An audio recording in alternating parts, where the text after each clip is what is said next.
My son left for work one morning 25 years ago and never came back. The police found his car abandoned by the river gorge, but they never found a body. We buried an empty casket, and I spent 2 decades mourning a ghost while his wife played the grieving widow. But yesterday, while eating cold soup in the basement, my daughter-in-law calls an apartment. I saw a face on the 6 o'clock news that stopped my heart. It was a billionaire real estate tycoon in Seattle cutting the ribbon on a new skyscraper. He had a different name and expensive clothes, but when the camera zoomed in, I saw the crescent-shaped scar on his chin. I gave him that scar stitching him up on our kitchen table when he was 10 years old. That was my son. He was alive. And when I screamed for his wife, she didn't look surprised, she looked terrified. That was the moment I realized my entire life was a lie, constructed by the 2 people I loved most. Before I tell you how I escaped the prison they built for me, please, like this video and subscribe if you have ever been underestimated by your own family.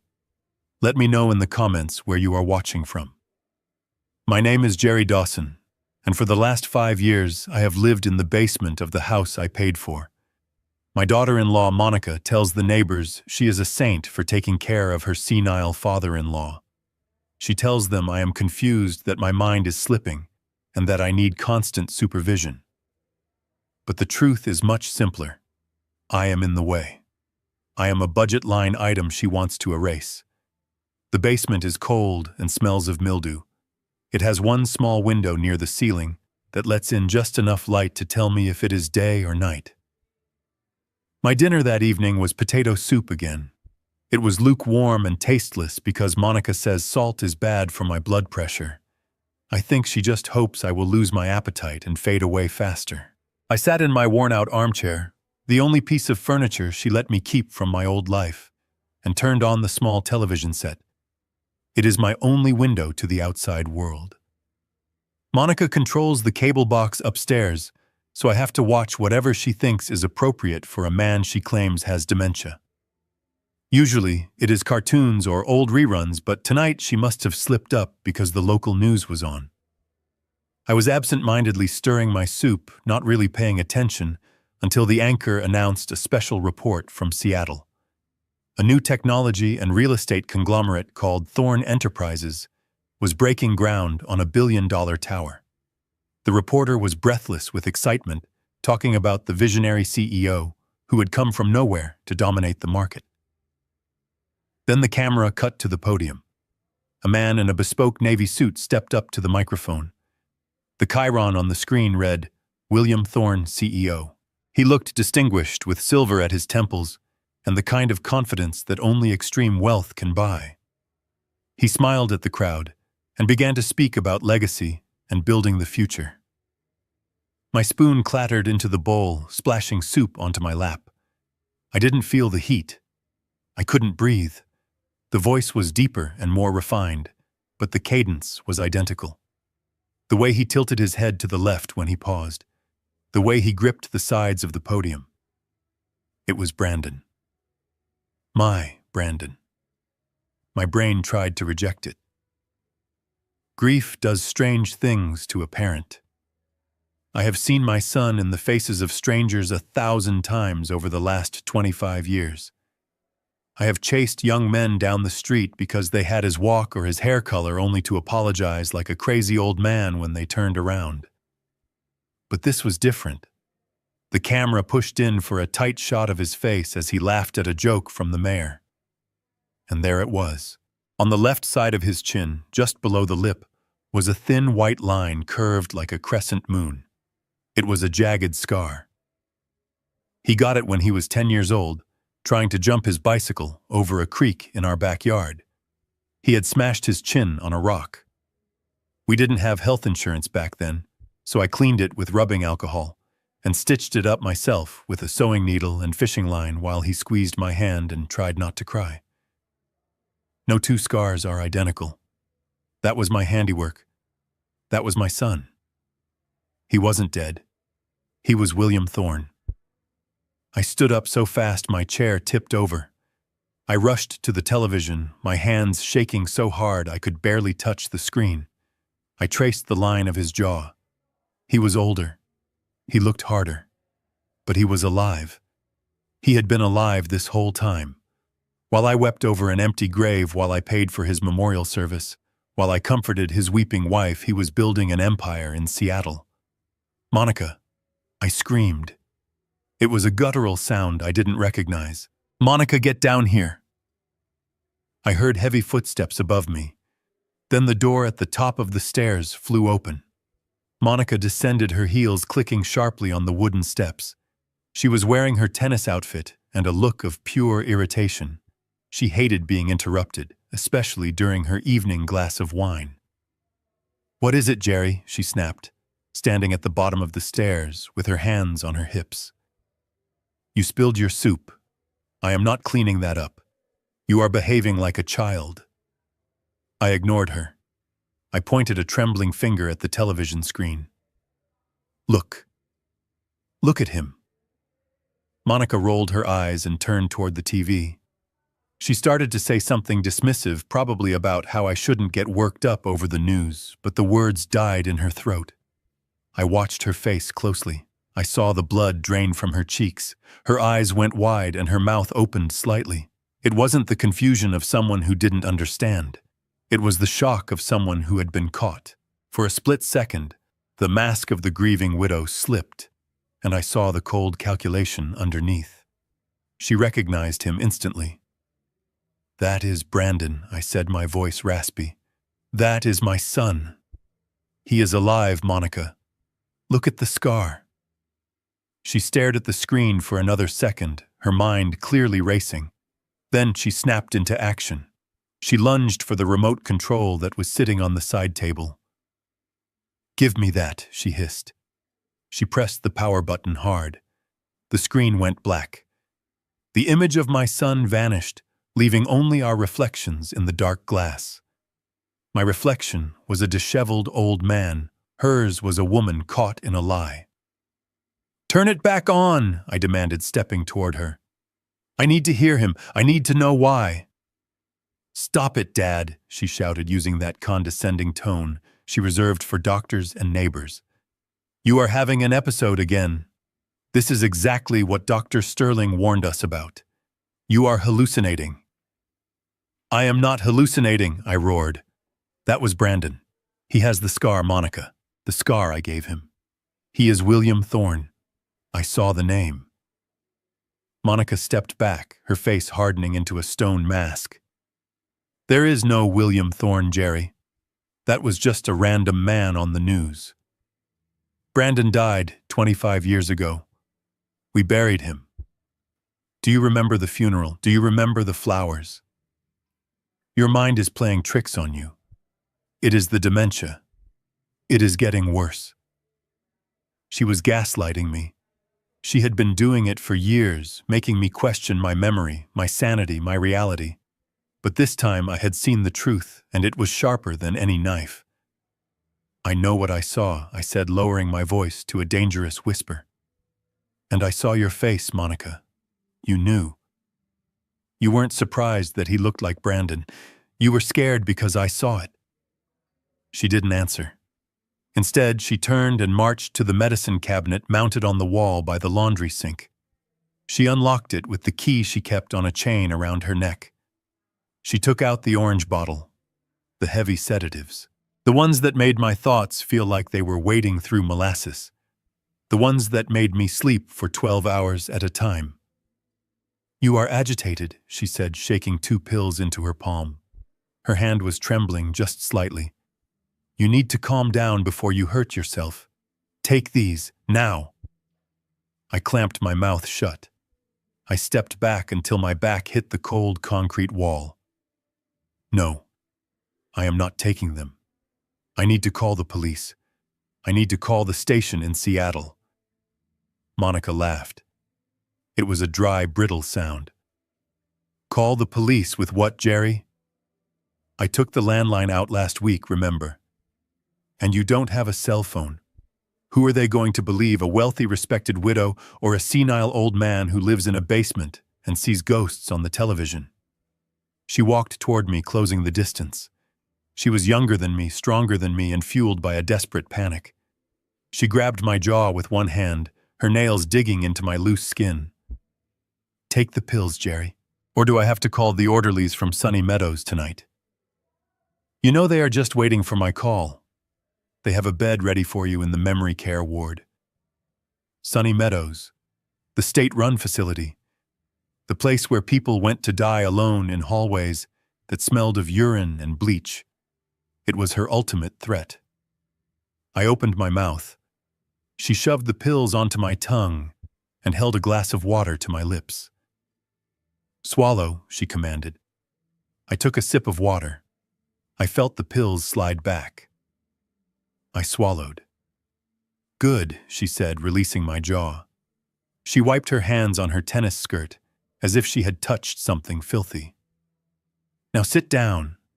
Relax. The hallucinations will stop soon. She grabbed the remote control and put it in her pocket.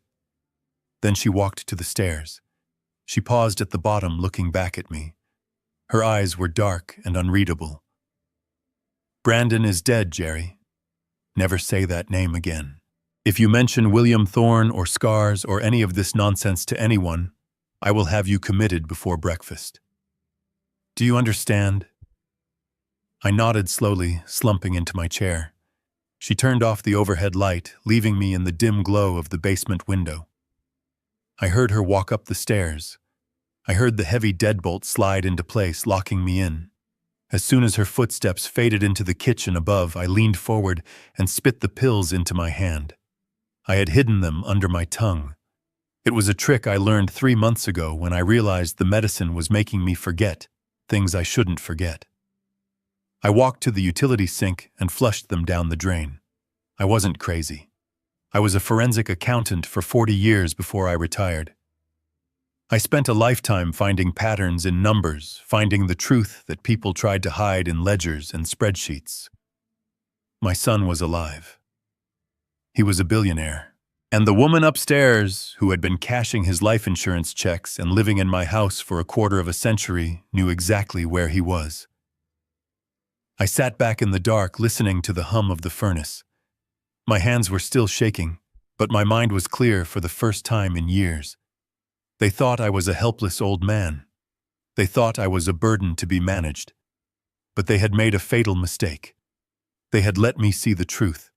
And tomorrow morning, before the sun came up, I was going to find out exactly what Monica and my son had done. I wasn't going to Sunny Meadows. I was going to war. I did not sleep that night. I lay on the lumpy mattress in the basement, staring at the ceiling tiles, listening to the house settle above me. Every creak of the floorboards sounded like a threat. My mind was a whirlwind of memories and calculations. I replayed the news broadcast in my head 1,000 times. The scar, the tilt of the head, the name William Thorne. It was impossible, and yet it was the only thing that made sense. My grief had been a heavy coat I wore for 25 years, and in a single instant, it had been ripped away, leaving me shivering in the cold light of betrayal. When the sun finally began to bleed through the small basement window, I heard the garage door opener hum to life. It was too early for Monica to be going to the tennis club. I waited for the sound of her car engine, but it never came. Instead, I heard a car door slam shut, and then silence. She was sitting in her car in the closed garage. It was the only place in the house she thought was truly soundproof. I moved.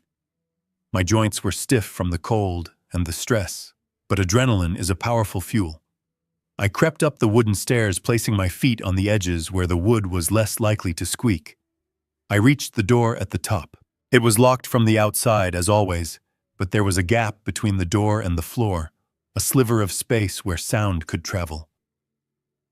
I pressed my ear against the cold wood. At first, I only heard mumbles muffled by the walls and the distance. I held my breath.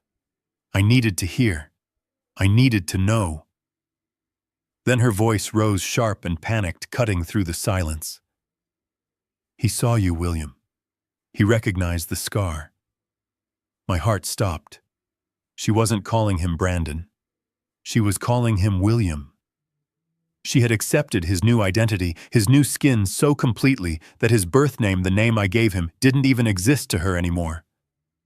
"I know it was a mistake," she hissed. "I tried to tell him he was hallucinating.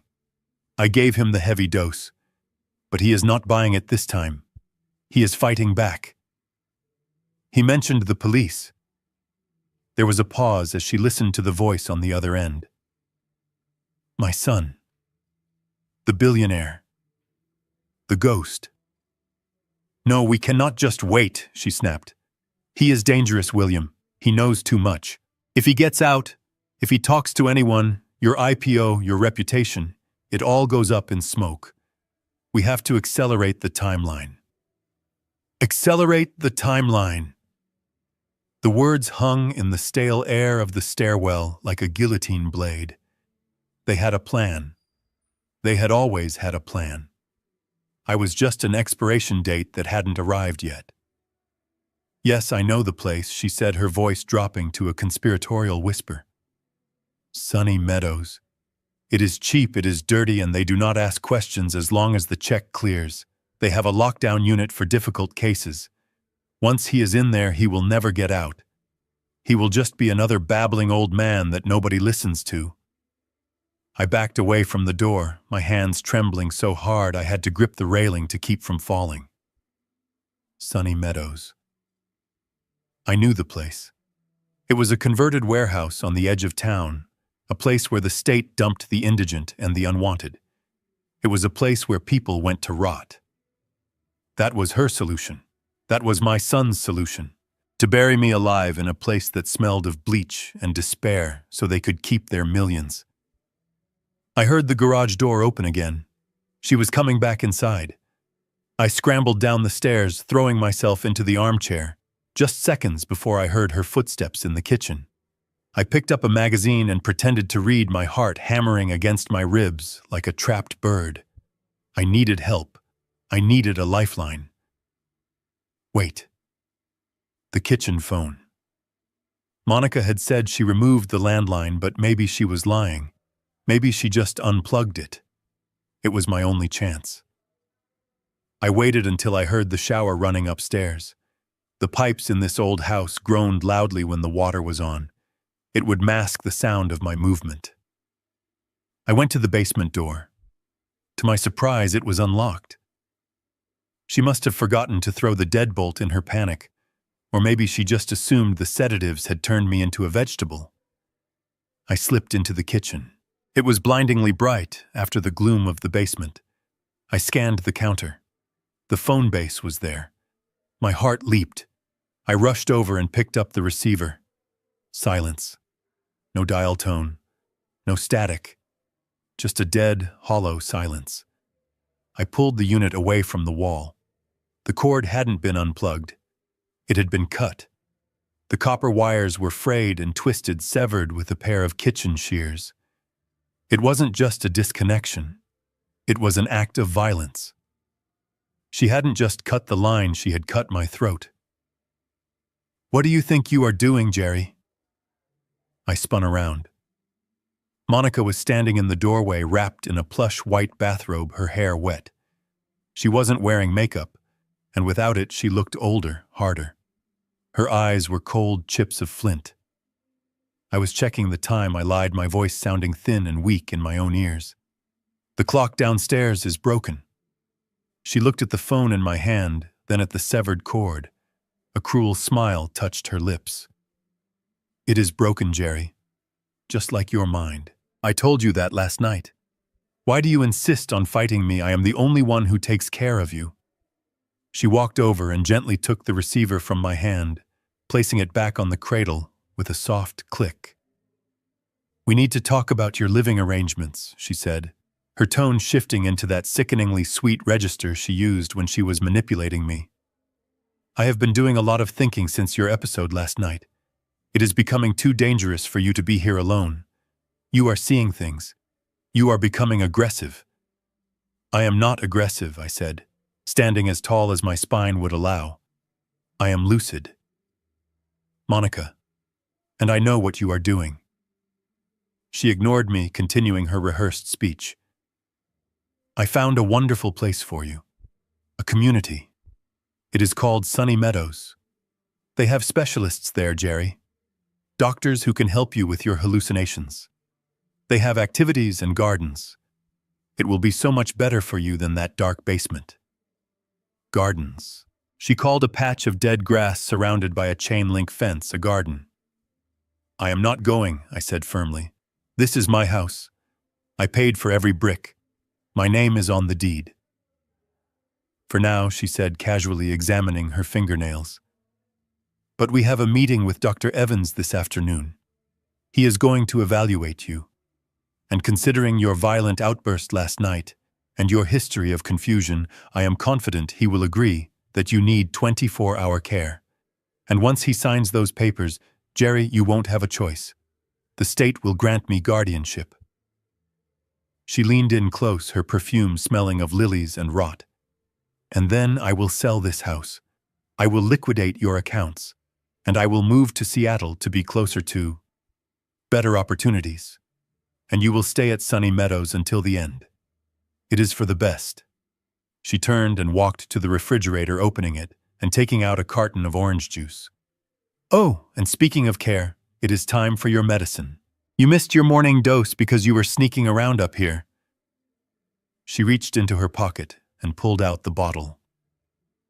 She shook 2 pills into her hand. They were blue this time, stronger. Open up, she commanded. I looked at her. I looked at the kitchen knives on the magnet strip. I looked at the back door. I could run. But I was 71 years old, with bad knees and no money.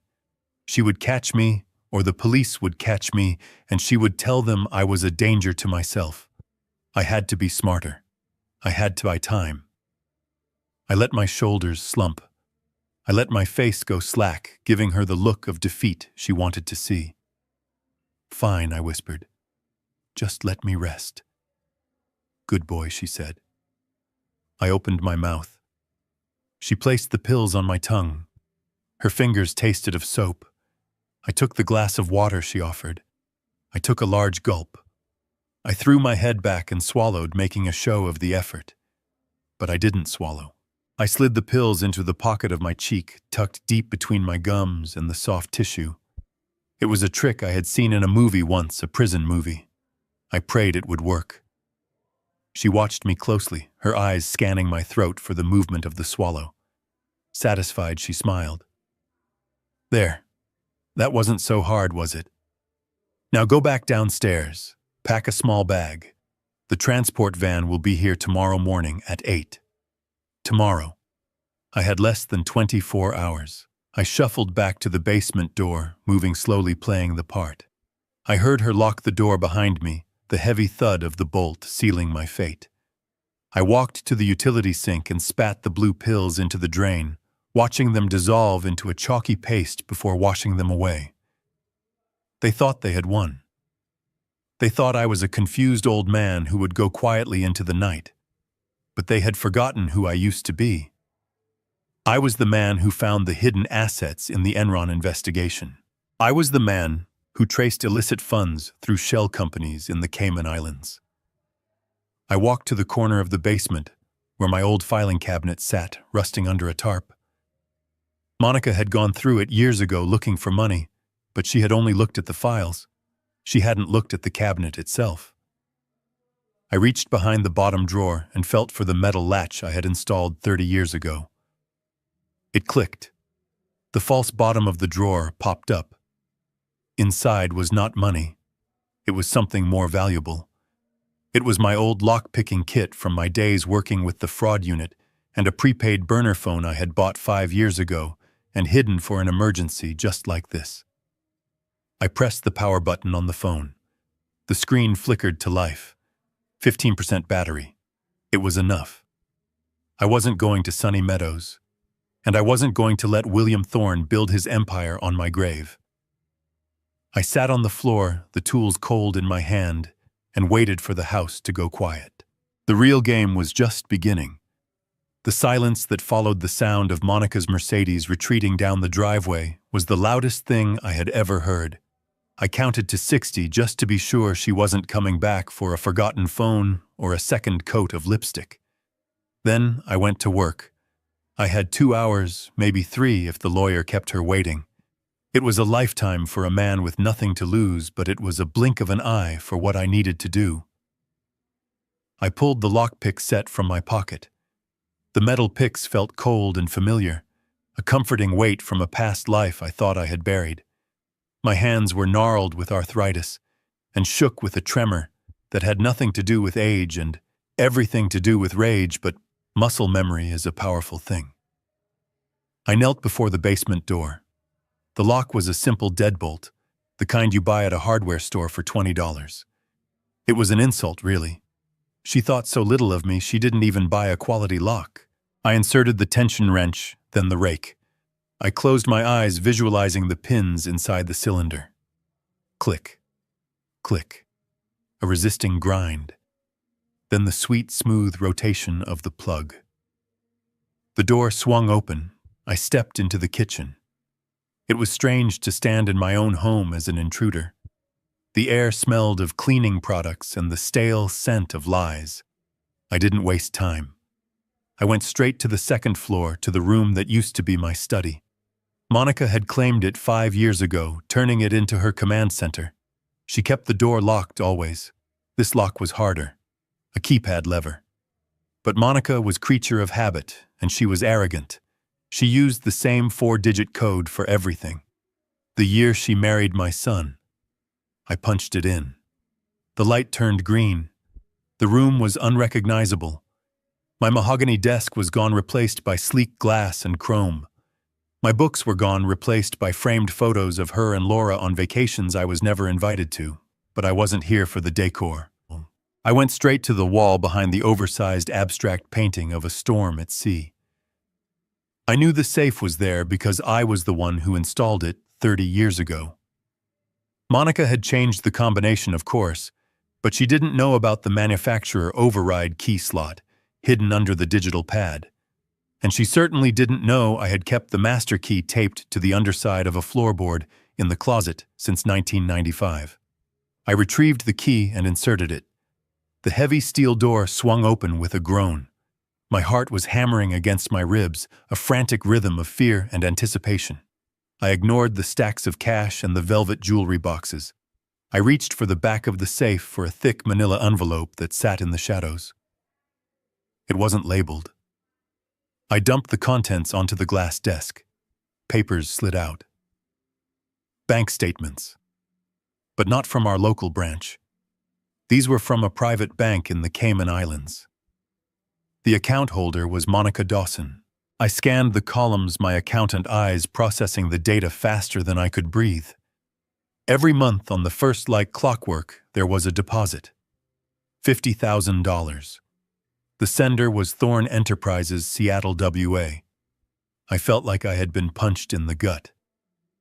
$50,000 a month. That was the price of a mother's silence. That was the hush money my son paid to keep his past dead. She wasn't just surviving on his life insurance, she was on his payroll. Under the statements, there was a bundle of postcards held together by a rubber band. The edges were worn. I snapped the band and fanned them out. They were all picture postcards from Seattle. The Space Needle, Pike Place Market, the ferry boats. I turned one over. The handwriting was jagged, rushed, but familiar.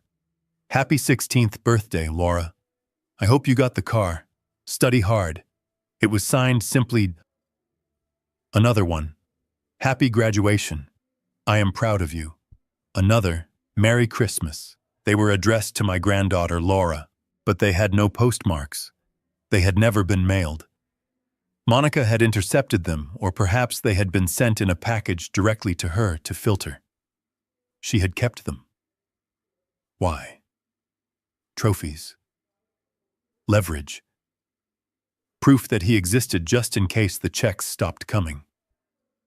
My son, William Thorne, had been writing to his daughter for years. He knew she existed. He watched her grow up from a distance, sending money and cards, while I rotted in the basement, believing he was dead. I was so absorbed in the betrayal, so lost in the paper trail of my own erasing, that I didn't hear the front door open downstairs. I didn't hear the light footsteps on the stairs. "Grandpa," the voice made me jump so hard I nearly knocked the lamp off the desk. I spun around. Laura stood in the doorway. She was wearing her nurse's scrubs, her bag slipping from her shoulder. She had come home early from her shift. Her eyes were wide, darting from my face to the open safe to the papers scattered on the desk. She looked terrified. "What are you doing?" she whispered, taking a step back. Mom said you were getting worse. She said you might get violent." I stood up slowly, raising my hands. I looked like a madman, I knew that. My hair was wild, my clothes were stained with basement grime, and I was standing over a pile of stolen documents. "Laura, listen to me," I said, my voice cracking. "I am not crazy. Your mother lied to you." She reached into her pocket, her hand shaking. I knew she was reaching for her phone. She was going to call Monica. If she made that call, it was over. The orderlies would be here in 10 minutes. "Don't call her," I pleaded. "Please, just look. Look at this." I grabbed the stack of postcards and the bank statement. I held them out to her, my hand trembling. She hesitated, her thumb hovering over the screen. "Grandpa, you need to go back downstairs." "Laura, look at the postcards," I said, desperate. "They are for you. They are from your father." That stopped her. She froze. "My father is dead," she said, her voice hard. "He died before I could remember him." "No," I said. "He isn't. He is William Thorne. He lives in Seattle. He sends your mother $50,000 a month to keep it a secret." I saw the conflict in her face, the fear warring with curiosity. The name William Thorne meant something to her. Everyone knew the name now. I took a step forward and placed the postcards on the corner of the desk nearest to her. "Just read them," I said. "If I am crazy, then these are just scribbles. But if I am right—" She looked at me, then at the cards. Slowly, warily, she stepped into the room. She reached out and picked up the top card. She read it, then the next, then the next. I watched her face crumble. She recognized the handwriting. Maybe she had seen it on old documents, or maybe deep down she just knew. She picked up the bank statement. She saw the numbers. She saw the sender. "This doesn't make sense," she whispered, tears welling in her eyes. "Why would Mom hide this? Why would she lie?"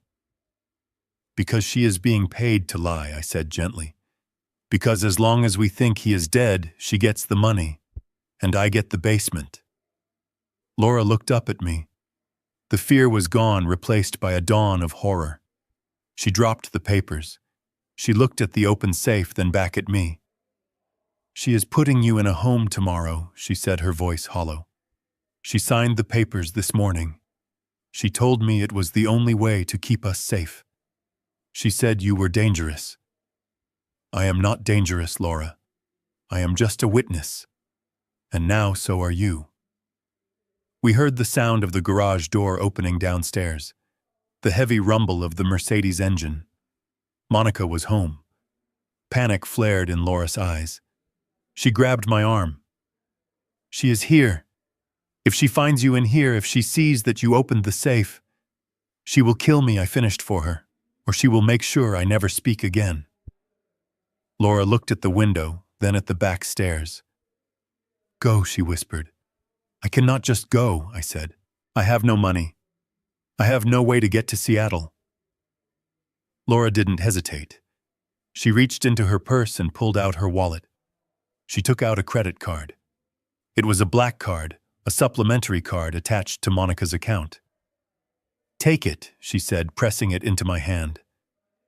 "The PIN is your birthday. Mom used it for my tuition, but she never checks the small charges. Just go. Run." I looked at my granddaughter. For the first time in 25 years, I saw my blood in her veins. I saw the integrity that her father had lost. I took the card. I grabbed the bank statement and one of the postcards, the one where he wished her a happy 16th birthday. I shoved them into my pocket. "Thank you," I said. "Go," she urged, pushing me toward the back door. "Go before she comes up." I scrambled out the window onto the trellis just as I heard Monica's voice in the hall calling out for Laura. I hit the ground hard, my ankles screaming in protest, but I didn't stop. I ran through the neighbor's hedge and down the alleyway, my breath coming in ragged gasps. I didn't look back. I had the evidence. I had the means. And for the first time in a long time, I had a destination. I was going to Seattle. I was going to introduce myself to William Thorne. I ran until the burning in my lungs eclipsed the pain in my ankles. The alleyways behind my subdivision were a maze of overgrown hedges and rotting fences, but I knew them by heart. I used to walk these paths with Henry, the golden retriever I had 15 years ago, before Monica said he was too messy and sent him away while I was at the dentist. I kept to the shadows, ducking behind a dumpster every time I saw headlights sweep across the adjacent street. I wasn't just running from my house, I was running from a life sentence in a lockdown unit. I made it to the Interstate Transit Center, just as the sun began to dip below the horizon, painting the sky in bruises of purple and black. It was a grimy concrete island of diesel fumes and desperate people. Perfect cover. I pulled my hat low and approached the automated kiosk. My fingers hovered over the screen. I punched in a destination. Portland first, then Seattle. I didn't want a direct line. I swiped Laura's black credit card. The machine whirred. My breath hitched. Approved. The ticket printed with a rasping sound. I grabbed it, and the card my lifeline, and boarded the first bus heading north. I took a seat in the back near the bathroom where the smell of chemical disinfectant was strong enough to water my eyes, but it was the only place I felt hidden. As the bus rumbled onto the highway, I watched the city limits of my prison fade into the distance. I thought I was safe. I thought I had a head start. I underestimated Monica. 3 hours later, the bus pulled into a rest stop, a brightly lit oasis of fast food and overpriced gasoline. We had a 20-minute layover. I needed coffee. I needed caffeine to keep the old man brain from shutting down. I walked into the store keeping my head down. I grabbed a large black coffee and a sandwich. I went to the counter and swiped the card. Declined. The cashier, a teenager with acne and a bored expression, sighed. "Try it again, Pops." I swiped again. Declined. My stomach dropped through the floor. Monica had found out. Laura must have cracked, or Monica checked the notifications. She had killed the card. I fumbled in my pockets, pretending to look for cash, knowing I had none. "Hey, look at this," someone shouted from the other side of the store. I looked up. Mounted in the corner above the slushy machine was a television tuned to the local 24-hour news channel. The red banner at the bottom screamed, "Silver Alert." And there above it was my face. It was a photo from 10 years ago, from my retirement party. I looked happy. I looked sane. The anchor's voice cut through the store chatter. "Police are searching for 71-year-old Gerald Dawson. He has been reported missing by his family. Mr. Dawson suffers from advanced dementia and may be disoriented. Police warn that he has a history of violent outbursts and may be a danger to himself and others. Do not approach. Call 911 immediately." Violent. She had played the violence card. She wasn't just looking for a lost relative, she was hunting a fugitive. She had turned the entire state into her personal search party. I felt eyes on me. The cashier looked at the screen, then at me. His eyes narrowed. "Hey, you look kinda like—" I didn't let him finish. I left the coffee. I left the sandwich. I turned and walked out the door, forcing myself not to run. I could feel the heat of their stares on my back. I ducked around the side of the building, avoiding the bus. I couldn't get back on. The driver would have seen the alert by now. I was stranded in a parking lot 80 miles from home with no money, no transport, and a face that was now public enemy number one. I hid behind a stack of wooden pallets near the dumpster, shivering as the night air turned frigid. I had to think. I was a forensic accountant. I solved problems. I found assets where there were none. I looked down at my wrist. The Rolex Submariner. I had bought it for myself in 1998, the year I made partner. It was the only thing of value Monica hadn't managed to strip from me, probably because she thought it was a fake. It was stainless steel, heavy and scratched from years of wear, but the movement inside was Swiss perfection. It was worth $5,000 easily. I peeked around the pallets. Across the street, next to a liquor store with barred windows, was a neon sign that buzzed and flickered. We buy gold. Pawn. It was a risk. A massive risk. Pawnbrokers talk to cops. But I had no choice. I took a deep breath, smoothed my dirty shirt, and walked across the street. The shop smelled of stale smoke and desperation. The man behind the counter was built like a vending machine, thick-necked and bald, with eyes that assessed my worth in seconds. He looked at my disheveled clothes, my wild hair. "Help you," he grunted. I unclasped the watch and laid it on the glass counter. "I need cash." He picked it up, turning it over in his meaty hands. He took out a loop and screwed it into his eye. He looked at the watch, then at me. "Nice piece," he said. "Stolen, it is mine." I said, my voice steady. "I have the papers at home if you need them. But I need cash tonight." My car broke down. He laughed, a wet, hacking sound. "Sure it did. Look, old-timer, I don't care where you got it, but I can't give you market value without papers. Risk tax, how much?" I asked. "400. My jaw tightened. "It is worth 5,000. 400, he repeated, putting the watch down. "Take it or leave it." I looked at the security camera in the corner. I looked at the phone on the wall. He knew I was desperate. He could probably smell the fear on me. 500, I countered. "And you don't log it until tomorrow." He narrowed his eyes, considering. Then he reached into the register and counted out 5 greasy $100 bills. "Deal. Now get out of here before I change my mind." I took the money and walked out, feeling lighter and heavier at the same time. I had sold my last link to my successful past for a bus ticket and a disguise. My next stop was the 24-hour pharmacy down the block. I kept my head down, avoiding the cameras. I bought a box of black hair dye, a pair of cheap reading glasses from a rack, and a disposable razor. I paid cash. I found a public restroom in a park a few blocks away.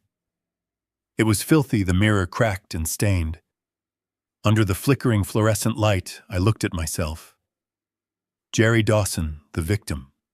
The senile old man. I stripped off my shirt and lathered the dye into my white hair and my beard. The chemical smell stung my nose. I waited 10 minutes, shivering in the cold. Then I washed it out in the sink. When I looked up, a stranger looked back. The hair is jet black, too dark, really unnatural, but it changed the architecture of my face. I shaved off the beard I had worn for 40 years, leaving my chin bare. I put on the cheap glasses. Jerry Dawson was gone. In his place was a hard-faced stranger with nothing to lose. I walked back to the bus station, but I didn't go to the ticket counter. I waited outside near the loading docks. I found a driver smoking a cigarette by a bus marked Seattle Express. "You taking cash passengers?" I asked, holding out a $100 bill. The driver looked at the money, then at the half-empty bus. "Machine is broken inside," he said with a wink, taking the bill and pocketing it. "Sit in the back. Keep your head down." I climbed aboard and walked to the last row. As the bus pulled away, merging onto the highway that would take me to the city where my dead son was building skyscrapers, I touched the pocket where I kept the evidence. Monica had declared war. She had branded me a monster. But she had forgotten one thing. Monsters are created, and she had just finished making me one. I closed my eyes and let the rhythm of the road carry me toward the reckoning. Seattle was a city of glass and steel rising from the gray mist, like a monument to ambition. It was raining when the bus hissed to a stop, a cold, relentless drizzle that soaked through my thin jacket the moment I stepped onto the pavement. I had $400 left in my pocket, and a face that was plastered on every news station in Oregon. But here in the shadow of the Space Needle, nobody looked twice at a weary old man with dyed black hair and cheap reading glasses. I wasn't Jerry Dawson anymore. I was just another invisible soul in a city that only saw success. Thorn Tower was impossible to miss. It pierced the skyline, a jagged shard of obsidian reflecting the clouds. The launch gala was tonight. I saw the posters plastered on construction barricades. A black tie event for the elite. The kind of place where a ticket cost more than my house. I didn't need a ticket. I needed a way in that didn't require an invitation. I spent the morning watching the service entrance. I saw the catering trucks, the florists, the cleaning crews. I followed a laundry van to a loading dock 3 blocks away. When the driver went inside to sign a manifest, I saw my chance. A rack of uniforms hung near the open back doors. I grabbed a gray jumpsuit with a generic facility maintenance logo and a plastic ID badge clipped to the pocket. It was stealing, but I reasoned that my son owed me a lot more than the cost of a polyester uniform. I changed in a public restroom, pulling the jumpsuit over my street clothes. It smelled of industrial detergent and someone else's sweat. I found a janitor cart abandoned near the freight elevator of the tower parking garage. I grabbed the handle. I kept my head down. I walked with the slow, shuffling gait of a man who is paid by the hour to be invisible. The security guard at the service elevator didn't even look up from his phone when I muttered maintenance and pushed the cart past him. The elevator ride to the 50th floor was the longest of my life. My heart was hammering a frantic rhythm against my ribs, threatening to crack them wide open. When the doors slid apart, the noise hit me first. The clinking of crystal glasses, the hum of expensive conversation, the soft thrum of a string quartet. The ballroom was a sea of tuxedos and designer gowns. I pushed my cart along the perimeter, hugging the wall, my eyes scanning the room. And then I saw him. He was standing in the center of a circle of admirers, holding a glass of champagne like a scepter. William Thorne, my son. He looked regal. His suit fit him like a second skin. He threw his head back and laughed at something a woman in a red dress said. It was the same laugh that used to fill our kitchen when I made pancakes on Sunday mornings. The sound of it made my knees weak. I wanted to run to him. I wanted to grab him and shake him. I wanted to scream. But I forced myself to grip the handle of the mop bucket. I waited. I watched him for an hour. I watched him charm investors. I watched him shake hands with the mayor. He was a king in his castle, and I was the ghost haunting the halls. Finally, he handed his empty glass to a waiter and whispered something to his head of security, a mountain of a man with a coil in his ear. The guard nodded and stayed by the door as William walked toward the hallway marked VIP restrooms. This was it. I pushed my cart into the hallway just as he disappeared inside the men room. I parked the cart across the door, blocking it slightly, and hung a wet floor sign on the handle. I took a deep breath. I pushed the door open. The restroom was silent, save for the soft rush of water from a motion sensor faucet. It was marble and gold, opulent enough to be a palace. William was standing at the mirror adjusting his tie. He looked at my reflection as I entered. "We are good in here," he said dismissively, not even turning around. "Come back in 10 minutes. I didn't leave. I locked the door behind me. The click of the latch echoed off the tile.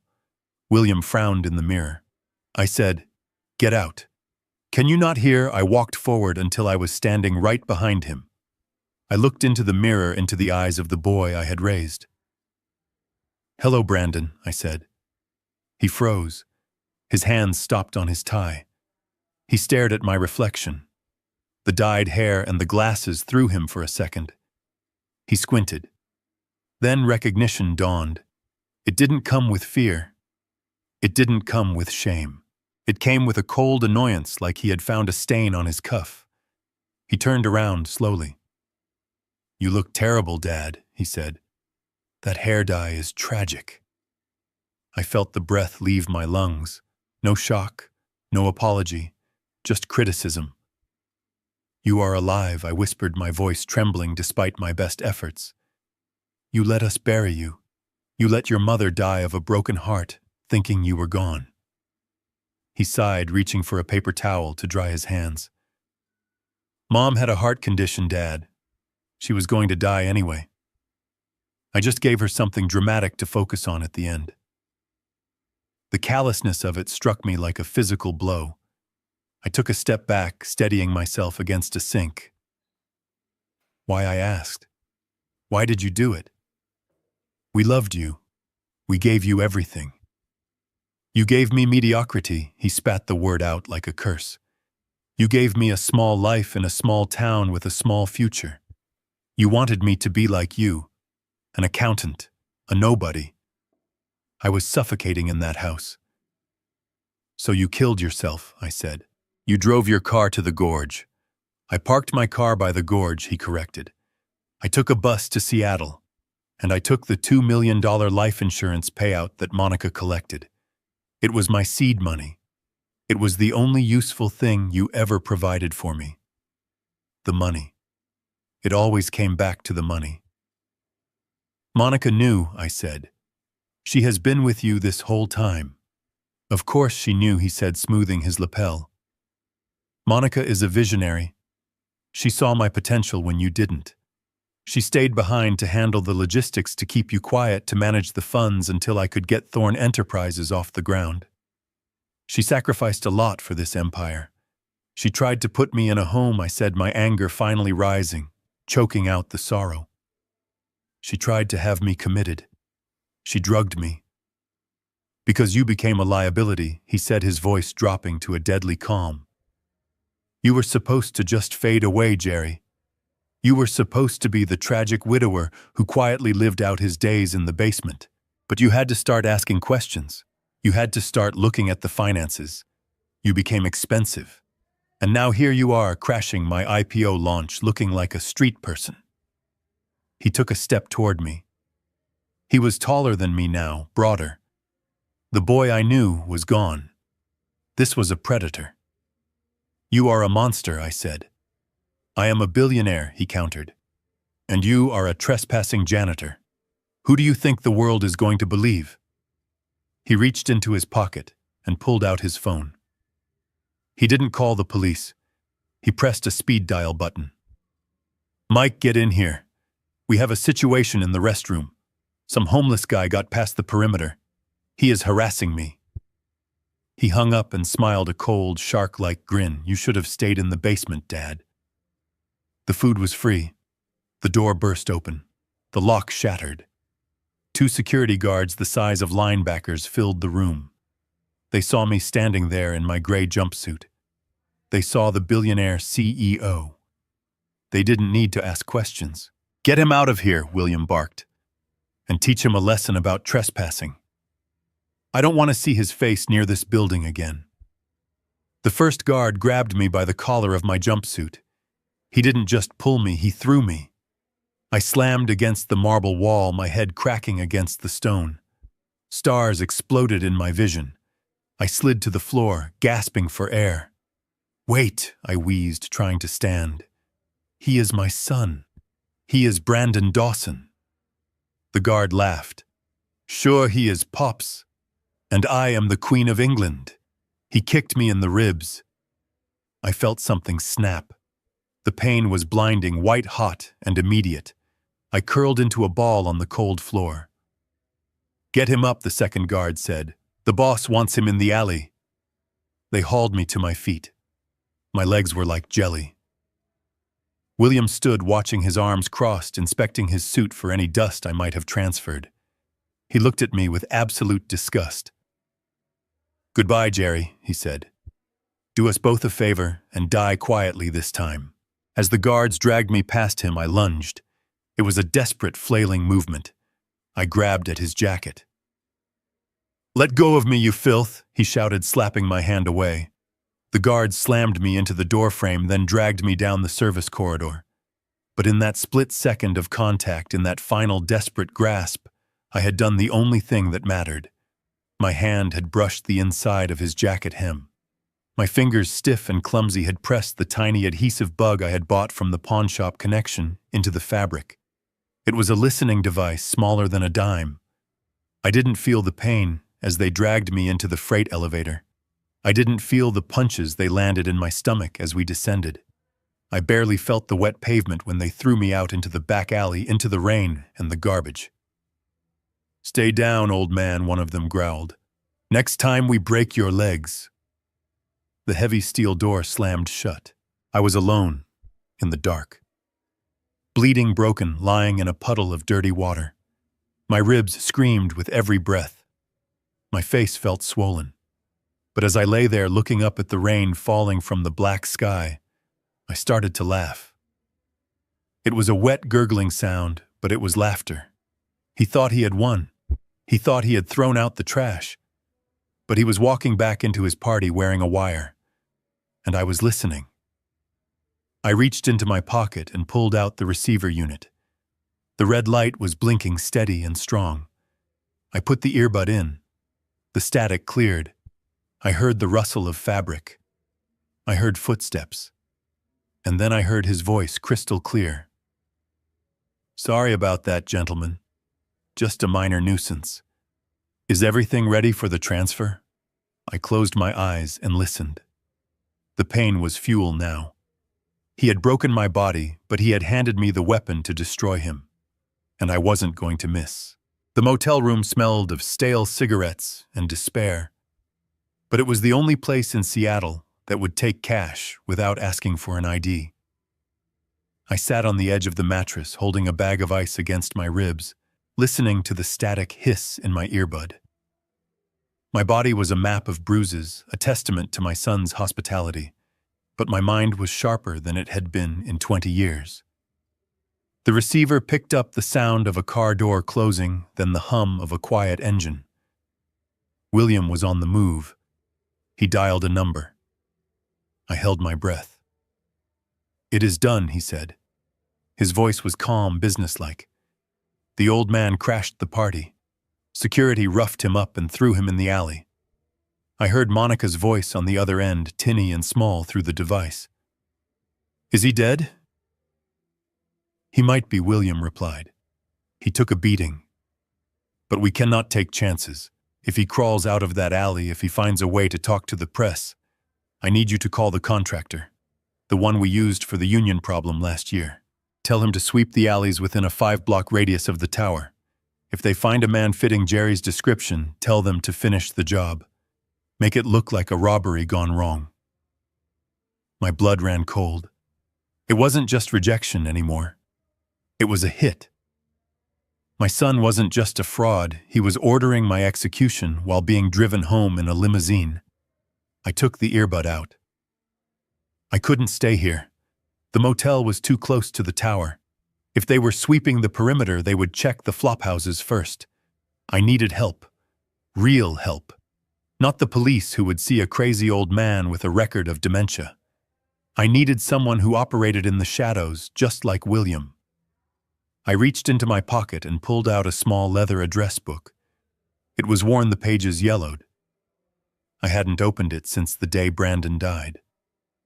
I turned to the letter W. There was one number written in blue ink. No name. Just a number, Arthur Wallace. 20 years ago, Arthur was a brilliant lawyer with a gambling problem and a tendency to fudge his trust account ledgers. I was the auditor sent to bury him. I found the discrepancies. I found the stolen money. I had the evidence to send him to federal prison for a decade. But I also found out his wife was dying of cancer, and he was stealing to pay for experimental treatments. I made a choice. I buried the evidence. I fixed the books. I saved his life and his career. He swore to me that day that if I ever needed a lifeline, I just had to pull the string. I walked to the payphone in the motel parking lot. I dialed the number. It rang 4 times. Wallace Law. A smooth voice answered. I need to speak to Arthur, I said. Mr. Wallace is not available. May I ask who is calling? Tell him it is the auditor, I said. Tell him the ledger is open. There was a pause, a click, then a deep, gravelly voice came on the line. Jerry, is that you? You are supposed to be a ghost. I need to cash in the chip, Arthur. Tonight. He didn't ask questions. He gave me an address in the old historic district. A penthouse. Getting there was a nightmare. I moved through the back streets, avoiding main roads, hiding every time I saw headlights. The pain in my ribs was a constant screaming companion. When I finally reached the building, the doorman didn't want to let me in. I looked like a vagrant. But one call upstairs and the heavy iron gates swung open. The elevator opened directly into the apartment. It was a space filled with dark wood leather and the smell of expensive scotch. Arthur Wallace sat in a wingback chair by the fireplace. He was older now, his hair white, his face lined, but his eyes were as sharp as razor blades. He leaned on a cane with a silver handle. He looked me up and down, taking in the dyed hair, the cheap clothes, the bruises on my face. You look like hell, Jerry, he said, not rising. I feel worse, I replied, limping into the room. He poured a glass of amber liquid and held it out. I took it. My hand shook as I drank. The alcohol burned pleasantly, warming the cold that had settled in my bones. I heard you lost your mind, Arthur said, watching me closely. The news alerts are everywhere. Dangerous, senile, missing. I am not senile, I said, dropping into the chair opposite him. And the only thing I am dangerous to is the lie my son built. Your son died 25 years ago, Jerry. I went to the funeral. I sent flowers. He didn't die. He ran. He took the insurance money and reinvented himself. He is William Thorne Arthur, the billionaire. Arthur went still. He set his glass down very carefully. William Thorne is your boy. I nodded. I told him everything. The soup, the news broadcast, the scar, the confrontation in the restroom, the order to have me killed. When I finished, Arthur was silent for a long time. He stared into the fire, his expression unreadable. So, he said finally, the saintly Jerry Dawson, the man who never bent a rule except once, has raised a viper. He tried to kill me, Arthur. He beat me and threw me in the trash. And now he has hitmen scouring the city for me. I have nothing. No money, no identity, no home. What do you want? Arthur asked. Do you want safety? I can get you a new name.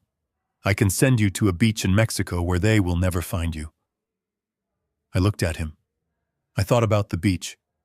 I thought about peace or mauves. Then I thought about Laura holding those postcards. I thought about the look of disgust on William's face. No, I said. I don't want to hide. I want to burn it down. I want him to lose everything. The money, the name, the reputation. I want him to feel as helpless as I did in that alley. Arthur smiled. It was a terrifying smile, a baring of teeth that belonged to a wolf. Good, he said. I was hoping you would say that. Because William Thorne has been a thorn in my side for years. He is arrogant. He is reckless. And he thinks he is untouchable. He stood up, leaning on his cane. You saved me when I was drowning, Jerry. You gave me a second life. I used it to become very rich and very powerful. And I did it by knowing where all the bodies are buried in this city. He walked to a desk and pressed a button. A wall panel slid open, revealing a bank of monitors and servers. If we are going to do this, we do it my way, Arthur said. We don't just go to the police. The police can be bought. Thorne owns half the precinct. We go for the jugular. We go for the money. He turned to me, his eyes gleaming. You are a forensic accountant, Jerry. You know how to track the flow. I am a lawyer who knows how to bend the law until it snaps. Together we are going to perform a surgery. We are going to dissect William Thorne live on stage. He handed me a tablet. Thorn is going public in 3 days. The IPO is projected to be the biggest in state history. If he launches, he becomes a multi-billionaire. But right now, he is vulnerable. He is leveraging everything to pump up the valuation. I looked at the screen. It was a list of shell companies, offshore accounts, shadow investors. I need access, I said. I need to see the books. You will get them, Arthur promised. But first we need to get you cleaned up. You can't destroy an empire looking like a hobo. He rang a bell. A man in a dark suit appeared from the shadows of the hallway. Thomas, get Mr. Dawson a doctor. Then get him a tailor. And get the guest room ready. The war starts at breakfast. I leaned back in the chair, feeling the first flicker of hope I had felt in days. I wasn't alone anymore. I had a wolf on my side. And my son, the great William Thorn, had no idea that the two men who knew the most about hiding dirty secrets were coming for him. I touched the bug in my pocket. I am listening, Brandon, I whispered. And soon everyone else will be too. The morning sun did not bring warmth to Seattle. It brought chaos. Arthur Wallace sat in his leather armchair, a cup of tea in one hand and a phone in the other. He didn't yell. He didn't threaten. He simply whispered. He called a journalist at the Financial Times. He called a contact at the Securities and Exchange Commission. He called a hedge fund manager who panicked at the sound of his own shadow. It is just a rumor, Arthur said, his voice smooth as silk. But I hear the feds are looking into the Thorn acquisition of that shell company in Panama. Money laundering. Massive scale. I wouldn't want to be holding that stock when the subpoena drops. He hung up and smiled at me. The match is lit, Jerry. Now we watch it burn. By noon, the rumor had mutated into a headline. Thorn Enterprises under federal scrutiny. Allegations of money laundering rock tech giant ahead of IPO. The news channels were running it on a loop. I watched from the guest bedroom of Arthur's penthouse as the stock ticker at the bottom of the screen turned red. Thorn Enterprises was bleeding. The stock price, which had been climbing steadily in anticipation of the public offering, began to freefall. Investors were spooked. The board of directors was demanding answers. It was a beautiful thing to witness. For 25 years, my son had built a castle on a foundation of lies, and now I was watching the sand shift beneath his feet. He will panic, Arthur said, walking into the room. He is arrogant, but he is not stupid. He knows his books are dirty. He knows that if the SEC digs deep enough, they will find the holes. He needs to protect the asset. What will he do, I asked. He will move the money, Arthur replied. The liquid capital. The $200 million he has stashed for a rainy day. He will try to hide it offshore where he thinks no one can touch it. And when he moves it, we will be waiting. At 7 o'clock that evening, we were parked in an unmarked van across the street from a restaurant called The Cellar. It was an exclusive place, the kind with no sign on the door and a 6-month waiting list. But Arthur knew the owner. He knew everyone. He had arranged for table 4 in the back corner to be available, and he had arranged for the flower centerpiece to contain a high-fidelity microphone. I sat in the back of the van, wearing a headset, my eyes glued to the video feed from a camera Arthur had bribed a busboy to clip onto a menu stand. The image was grainy, but I could see them clearly. Monica arrived first. She looked like a woman on the verge of a breakdown. Her hair was pulled back too tight, her makeup unable to hide the dark circles under her eyes. She ordered a double vodka martini and drank half of it in one swallow. She kept checking her phone, her fingers tapping a nervous rhythm on the tablecloth. 10 minutes later, William arrived. He entered through the kitchen door, avoiding the paparazzi that had started to gather out front. He looked furious. His face was flushed and he was sweating. He sat down opposite Monica without a greeting. "You look like a wreck," he hissed. "Pull yourself together." Monica slammed her glass down. "Pull myself together." "Have you seen the news, William? The stock is tanking. They are saying the FBI is involved. Is it true? Are they investigating us? Keep your voice down, he snapped, looking around the empty room. It is a smear campaign. Someone is trying to tank the IPO. It is probably a competitor. Or it is your father, Monica whispered. William laughed, a harsh barking sound. My father is a senile old man who got beat up in an alley. He is probably dead in a ditch somewhere. This is corporate warfare, Monica. It is sophisticated. It is calculated. I listened, feeling a cold satisfaction. He still underestimated me. He still thought I was nothing. That was his fatal flaw. The waiter approached. William waved him away. We need to secure the fund, he said, leaning in close. If the SEC freezes our domestic accounts, we are finished. The IPO will be halted. We need liquidity to pay off the lenders and keep the lights on until this blows over. You want to move the Cayman money? Monica asked, her eyes widening. All of it, William confirmed. 200 million. Tonight. It is risky, William. Moving that much cash triggers alerts. Not if we do it through the blind trust, he said. The one we set up in 2010. The Sentinel Trust. It is insulated. We move the money there, then wire it to the new accounts in Switzerland. It will be clean. I looked at Arthur. He was smiling that wolfish smile again. Sentinel Trust, he whispered. I set that up for him. And I kept the master administrative codes. On the screen, William pulled out a tablet. He opened a secure banking app. I am initiating the transfer now, he said. I need your authorization code, Monica. You are the CO signatory. Monica hesitated. Are you sure this is the right move? Do you want to go to prison? William asked, his voice dripping with venom. Because if they freeze those assets and start auditing the source, we are both going to jail for a very long time. Give me the code. Monica fumbled in her purse. She pulled out a small digital token. She pressed the button. 492765, she read. William typed it in. Then he pressed his thumb against the screen. Done, he said, exhaling a long breath. The money is moving. By tomorrow morning it will be in Zurich. Untouchable. He leaned back in his chair, looking smug. Let them investigate. Let the stock drop. We have the war chest.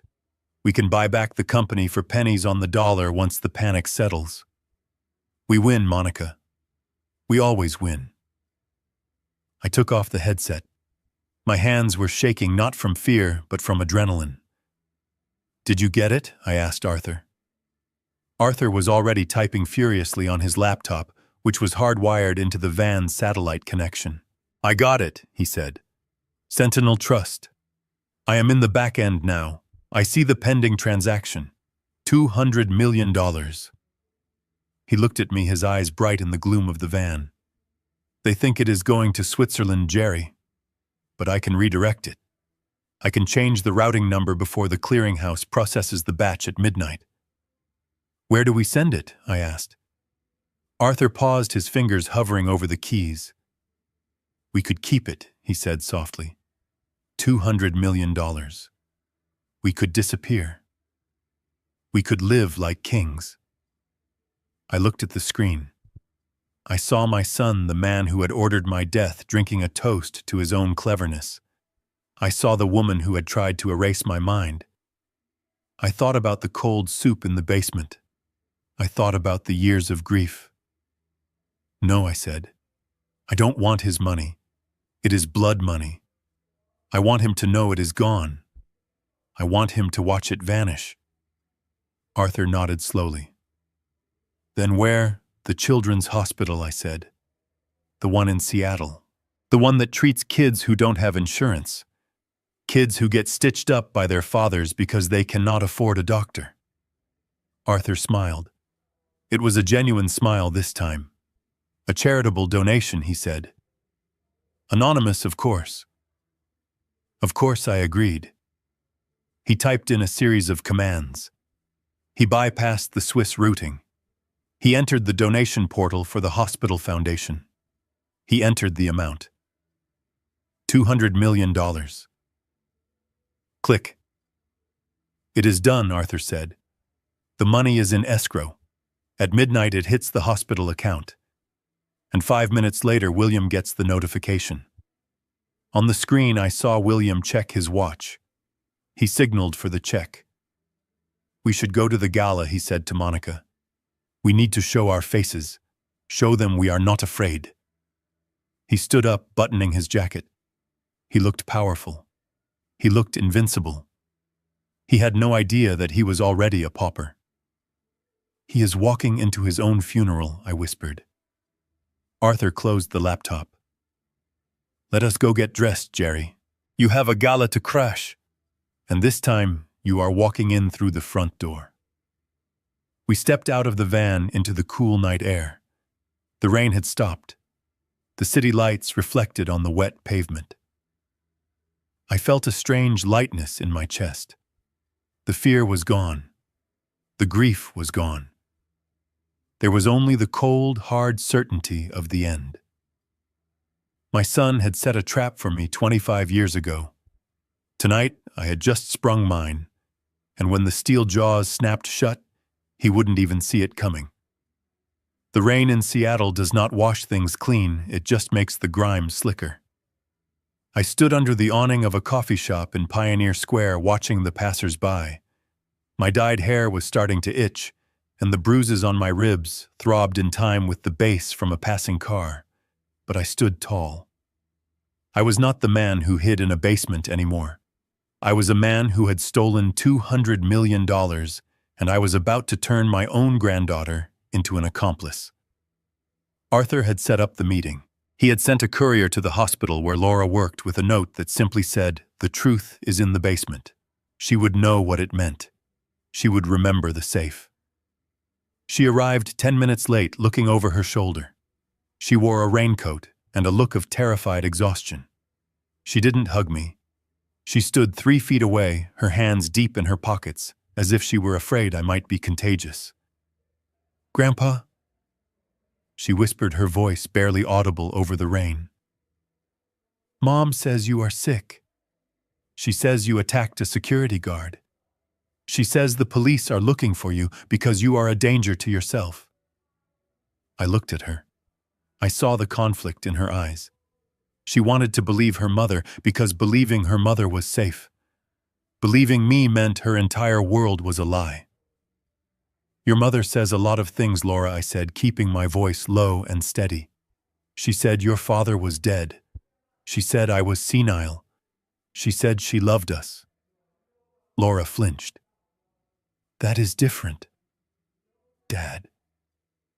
"William." He explained it to me. He said he had to leave to protect us. He said he was in trouble with bad people back then, and faking his death was the only way to keep us safe. I almost laughed. It was such a predictable lie, a romantic hero narrative to cover up a cowardly greed. He lied, Laura. He left because he wanted the insurance money. He left because he didn't want to be a father or a son anymore. He wanted to be a king, and kings do not have baggage. I reached into my jacket and pulled out a thick manila envelope. Arthur had compiled it that morning. It was the nail in the coffin. "You think I am the crazy one?" I said, holding it out. "You think I am the one who needs to be locked away? Read this." She hesitated. "Read it," I commanded softly. She took the envelope. Her fingers were trembling. She pulled out the documents. The first one was a photocopy of an admission form for Sunny Meadows long-term care facility. It was dated 3 months ago. "Look at the date," I said. She stared at it. 3 months ago, but Mom said she only decided to move you last week, after you started hallucinating. She signed the contract 90 days ago, Laura.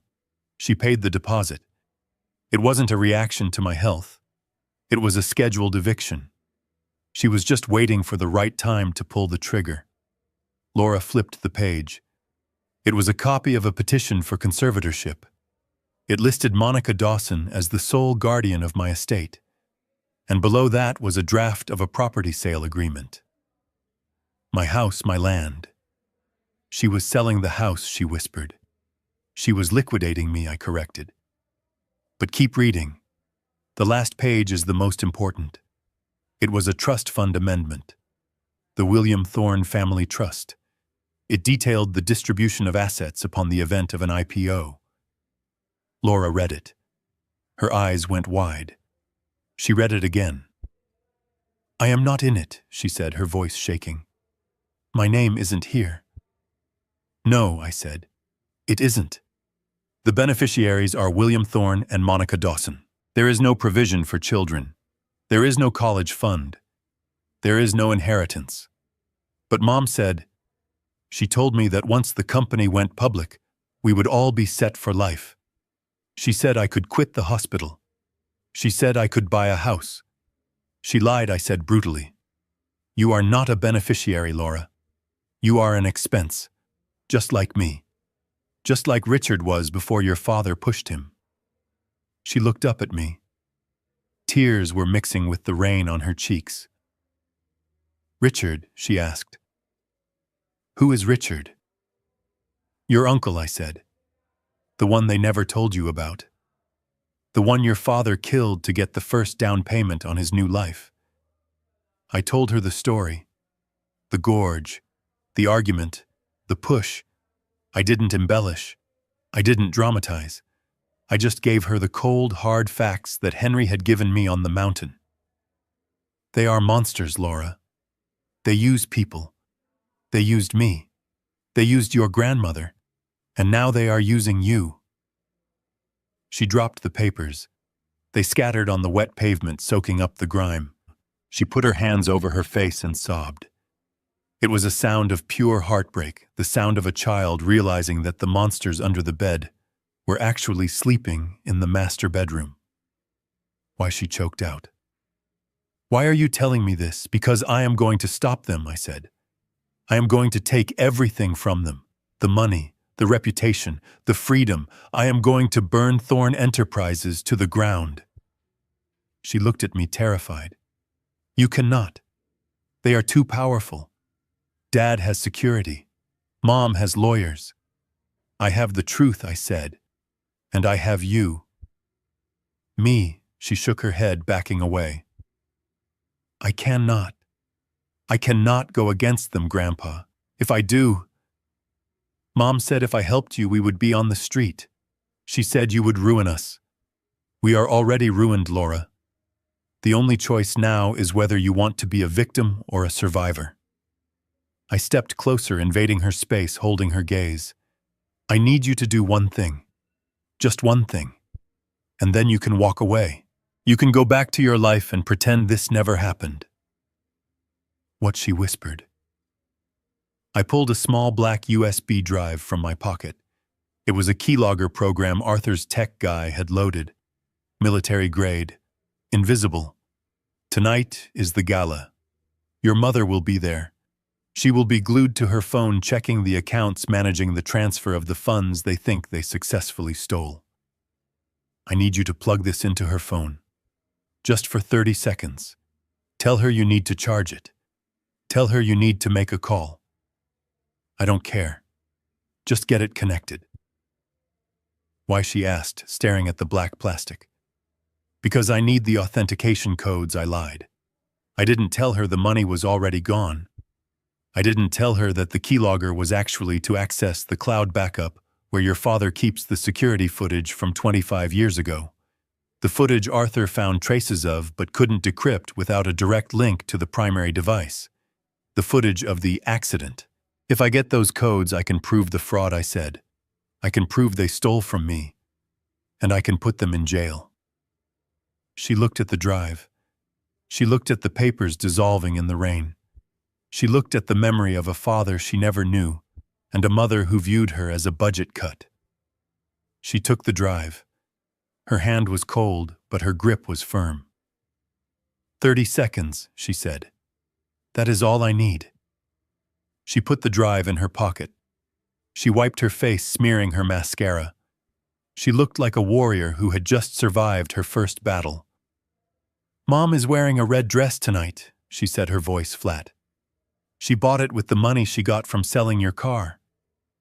I nodded, feeling a fresh spike of anger. Of course she did. "I will do it," Laura said. "Not for the money, not for the house, but because she looked me in the eye yesterday and told me you didn't love me. She told me you forgot my name." I reached out and took her hand. "I never forgot you, Laura. You were the only thing that kept me sane in that basement." She squeezed my hand, then let go. She turned and walked away into the rain, heading back toward the life that was about to implode. I watched her go. I felt a heavy weight in my chest. I had just weaponized my granddaughter. I had turned her into a spy against her own parents. It was a terrible thing to do, but as I picked up the soggy admission form for Sunny Meadows and crumpled it in my fist, I knew it was necessary. War is not clean. And tonight at the gala, the streets of Seattle were going to run red with the truth. I pulled up my collar and headed back to the penthouse. It was time to put on my tuxedo. The tuxedo Arthur Wallace had commissioned for me fit like a suit of armor. It was midnight blue bespoke silk, and it cost more than the car Monica had sold to buy her red dress. I stood in the shadows of the mezzanine overlooking the grand ballroom of the Thorn Tower, adjusting my cufflinks. They were gold engraved with my initials. G.D. Gerald Dawson. A name my son had tried to bury under 20 feet of concrete and 25 years of lies. Tonight I was resurrecting it. Below me the gala was in full swing. It was a disgusting display of wealth. Crystal chandeliers the size of small cars hung from the ceiling, dripping light onto the heads of Seattle's elite. There were ice sculptures shaped like the tower fountains flowing with vintage champagne and tables laden with caviar and truffles.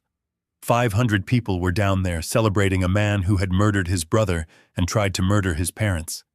They clapped, they toasted, they fawned over him. William Thorne stood on the raised stage bathed in a spotlight that made him look like a god. He was holding a microphone, his other hand resting possessively on Monica's waist. She was wearing the red dress, just as Laura had said. It was a vibrant blood-red strapless and tight cut to show off the body she maintained with my money. She was smiling that practiced, radiant smile, waving to the investors and politicians who had made them untouchable. I tapped the earpiece hidden in my ear canal. "Are we ready, Arthur?" Arthur's voice came back clear and steady from the control van parked 3 blocks away. "We are green, Jerry." The keylogger Laura installed gave us the back door to his private cloud server. You were right. He kept it. He kept a digital copy of the security footage from the gas station near the gorge, a trophy. A reminder of how smart he thinks he is. We have bypassed the ballroom AV system. We own the screens. We own the audio. Just say the word. I looked down at my son. He was raising a glass for a toast. The room went silent. "Thank you all for coming," he said, his voice booming through the state-of-the-art sound system. "Tonight isn't just about a building. It is about a legacy. It is about rising from nothing. When I came to this city 25 years ago, I had nothing but a dream and the change in my pocket. I left a difficult past behind. I lost family. But I learned that you cannot let the past define you. You have to bury it and build something new on top of it." The crowd murmured their approval. He was so good at it. The humble billionaire, the survivor. He turned to Monica. "And I couldn't have done it without my partner. Monica, you have been my rock. You believed in me when no one else did." He kissed her. A flash of cameras erupted like a strobe light. It was the perfect picture of the American dream. Now I whispered, "Burn it down." The lights in the ballroom flickered. Once, twice. Then they died completely, plunging the room into darkness. A collective gasp rose from the crowd, followed by nervous laughter. William's voice cut through the dark, annoyed but controlled. Just a minor technical glitch, folks. We have too much power running to the stage. Give us a second. But the lights didn't come back on. Instead, the massive LED screen behind the stage, the one that had been displaying the soaring stock charts of Thorne Enterprises, flickered to life. It didn't show a graph. It didn't show the logo. It showed a timestamp. October 14th, 1999. 11:42 p.m. The video was grainy black and white footage from an old security camera, but the image was unmistakable. It showed the edge of a familiar gorge, a lover's lane spot near our old town. A car pulled into the frame. My car. The sedan that police had told me went off the road. The car stopped. The driver door opened. A young man stepped out. Even in the grain, the way he moved was familiar. It was Brandon. He was 25 years younger, but it was him. He walked around to the passenger side and opened the door. A woman got out. Monica. A hush fell over the ballroom, the kind of silence that feels heavy like the air before a tornado. On the screen, young Brandon and young Monica walked to the back of the car.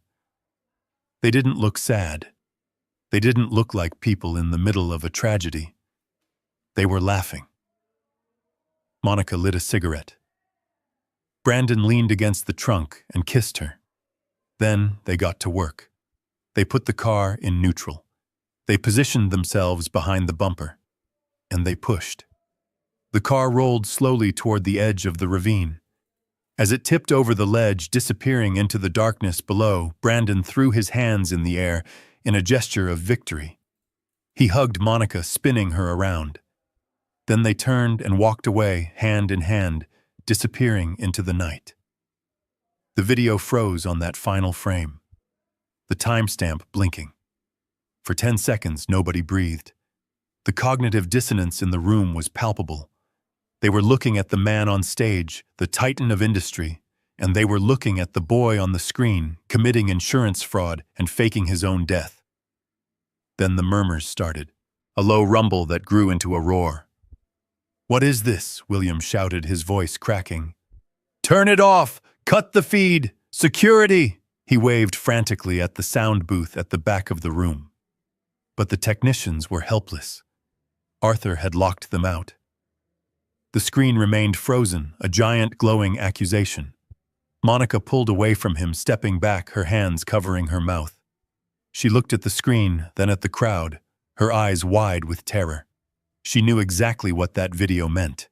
It meant the statute of limitations might be up for the fraud, but the public court of opinion had no expiration date. "It is a deep fake," William screamed into the microphone, his composure shattering. "It is AI generated.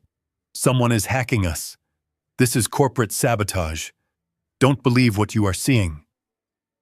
He was desperate, sweating under the emergency lights that had just kicked on. He looked like a trapped animal. "Arthur," I said. "Cut his mic." The sound of William shouting suddenly vanished. He was mouthing words, screaming into the dead microphone, but no sound came out. He tapped it furiously. He looked around, wild-eyed. Then I spoke. I was wearing a headset microphone synced to the ballroom SPA system. My voice, deep and gravelly, boomed from every speaker in the room, drowning out the confusion. "It is not a deepfake, Brandon." The sound of my voice hit him like a physical blow. He froze. He stopped tapping the mic. He looked up, scanning the darkness of the balcony, scanning the crowd. He knew that voice. It was the voice that had read him bedtime stories. The voice that had taught him to ride a bike. "Who is that?" he screamed, his voice thin without amplification. "Who is doing this?" I walked out of the shadows of the mezzanine and started down the grand staircase. The spotlight operator, confused and following instinct, swung the light from the stage to me. I was illuminated in a circle of white light. The tuxedo, the black hair, the face of a man who had come back from the dead. "Hello, son," I said, my voice echoing through the hall. The crowd turned. 500 heads swiveled to look at me. The path from the stairs to the stage cleared instantly. People backed away, creating a wide aisle lined with shocked faces. I walked slowly. I didn't limp. I ignored the pain in my ribs. I walked with the authority of a judge entering his courtroom. William stared at me. His face went pale, pasty white. He looked like he was seeing a ghost. "Jerry," he whispered. The word was not amplified, but in the silent room it was loud enough. I reached the bottom of the stairs and stepped onto the main floor. I kept walking, my eyes locked on his. "You missed a spot, Brandon," I said, my voice booming. "You thought you buried the past. You thought you threw me away in that alley like a bag of garbage. But you forgot one thing. Garbage doesn't have a memory. A father does." Monica let out a sob. "It is him," she shrieked. "Oh my God, William, it is him!" She grabbed William's arm, digging her nails into his expensive suit. "Do something. Get him out of here." William shook her off. He was trembling. His eyes darted around the room looking for his security team, looking for an exit, looking for a way to spin this. But there was no spin. The video was still frozen behind him. The resemblance between the boy on the screen and the man on stage was undeniable. And the resemblance between the man on stage and the old man walking toward him was undeniable. "Security!" William roared, finding his voice again. "Get this man out of here. He is mentally unstable. He is a stalker." The two guards from the alley, the same ones who had broken my ribs, started to move toward me from the side of the stage. They looked uncertain. This wasn't a homeless man in a jumpsuit anymore. This was a man in a tuxedo commanding the room.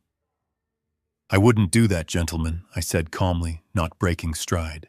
As the guards stepped onto the floor, the main doors at the back of the ballroom burst open.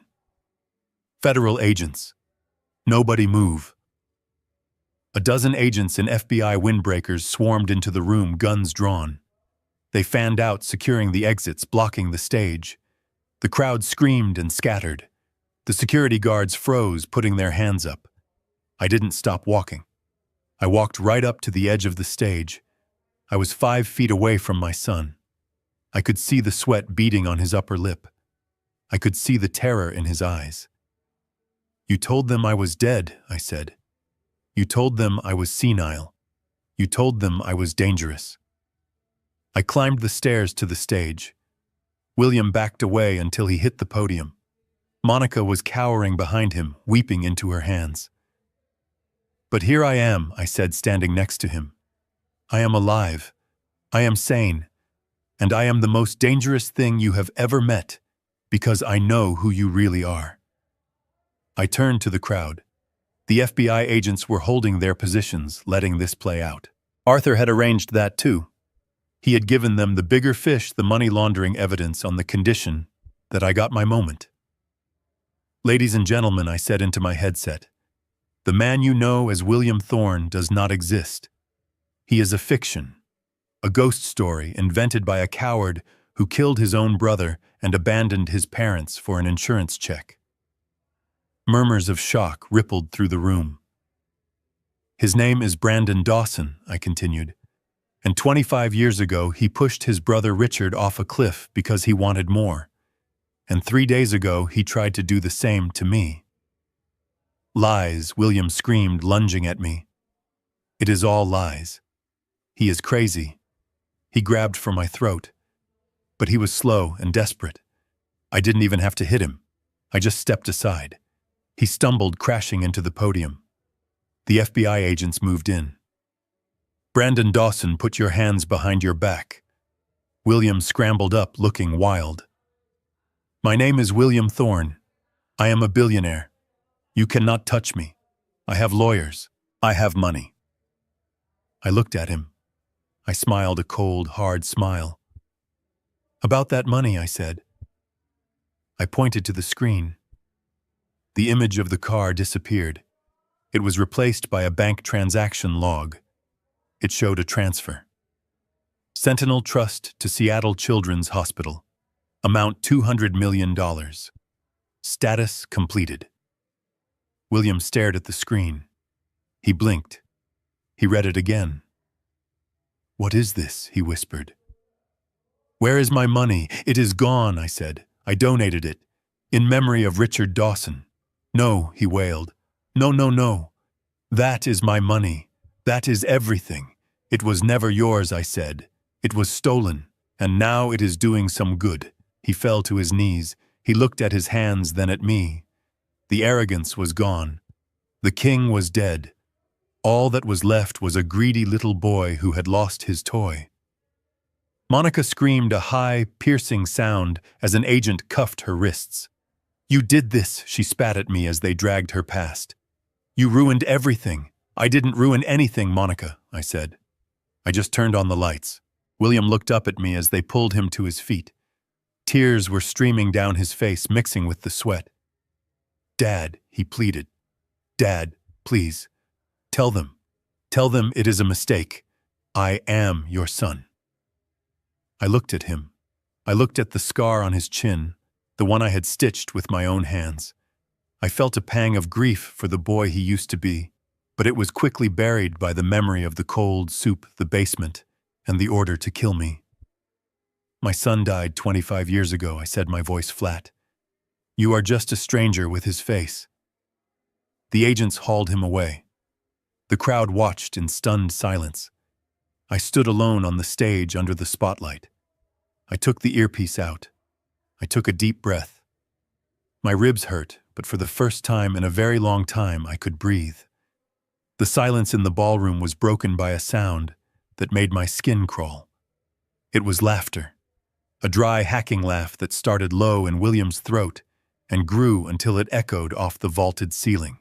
He pulled himself up from the floor, wiping the blood from his lip with a silk handkerchief that cost more than my monthly pension. He straightened his jacket, pushed his hair back, and looked at the crowd with a manic gleam in his eyes. He pointed a shaking finger at the frozen image of the young man pushing the car off the cliff. "Is that it?" he sneered, his voice regaining some of its old arrogance. "Is that your smoking gun, Jerry? A grainy tape from 1999. You are pathetic. You really are just a senile old man who does not understand how the world works." He turned to the FBI agents who were holding their position by the stage. "Officers, do you know what the statute of limitations is for insurance fraud in this state? It is 7 years. Do you know what the statute is for wrongful death or manslaughter when there is no body and no forensic evidence? It is complicated, but after 25 years, good luck getting a jury to convict a billionaire pillar of the community based on a blurry videotape found on a hacked server." He walked to the edge of the stage, spreading his arms wide, addressing the room like a preacher. "This is history," he shouted. "Ancient history. Even if that is me on that screen, and I am not saying it is, you cannot touch me. I am William Thorne.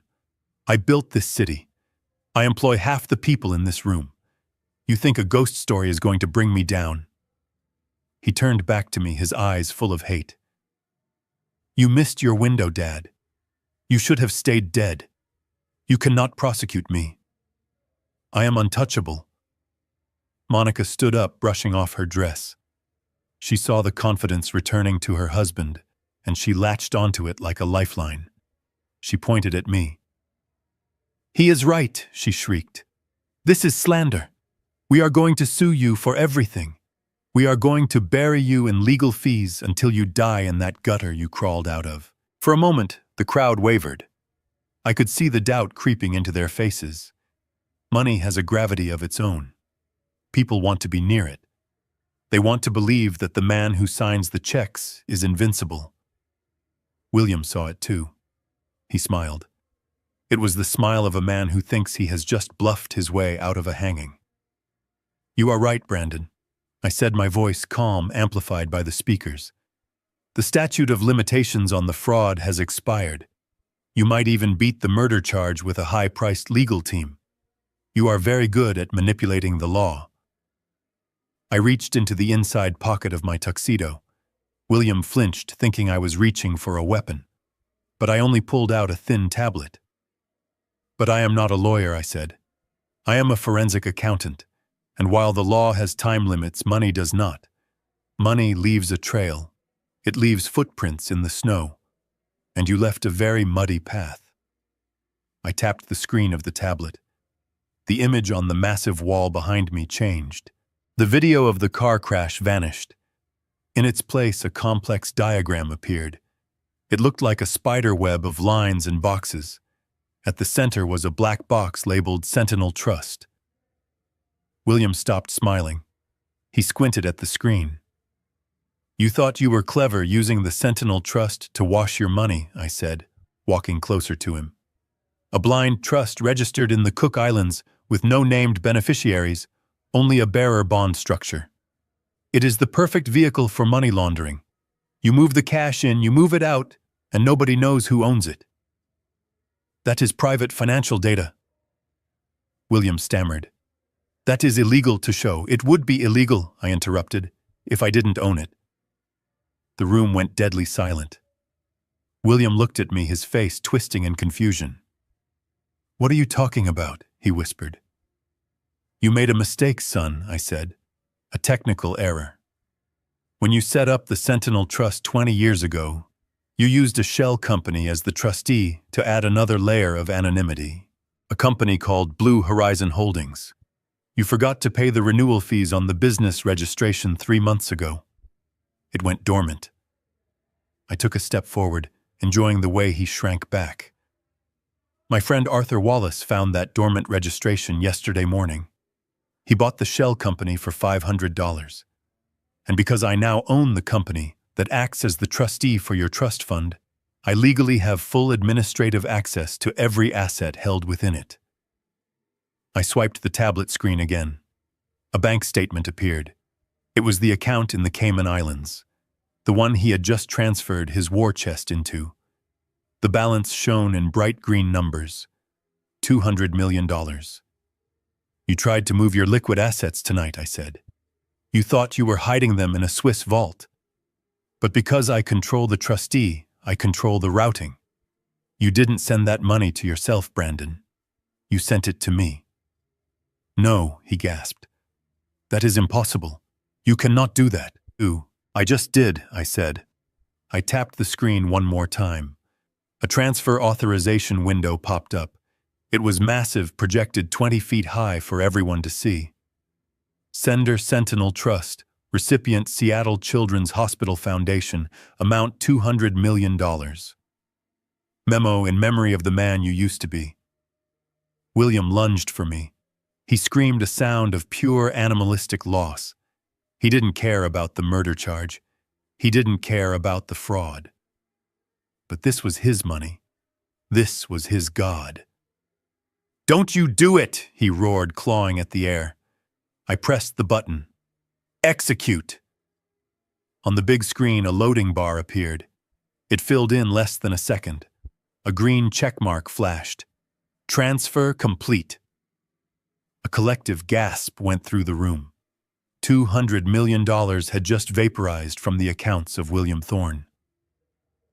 Your phone, Brandon, I said. Check your phone. He fumbled in his pocket. His hands shaking so badly, he dropped the device twice. He picked it up. He stared at the screen. The notification was there. The balance alert. 0.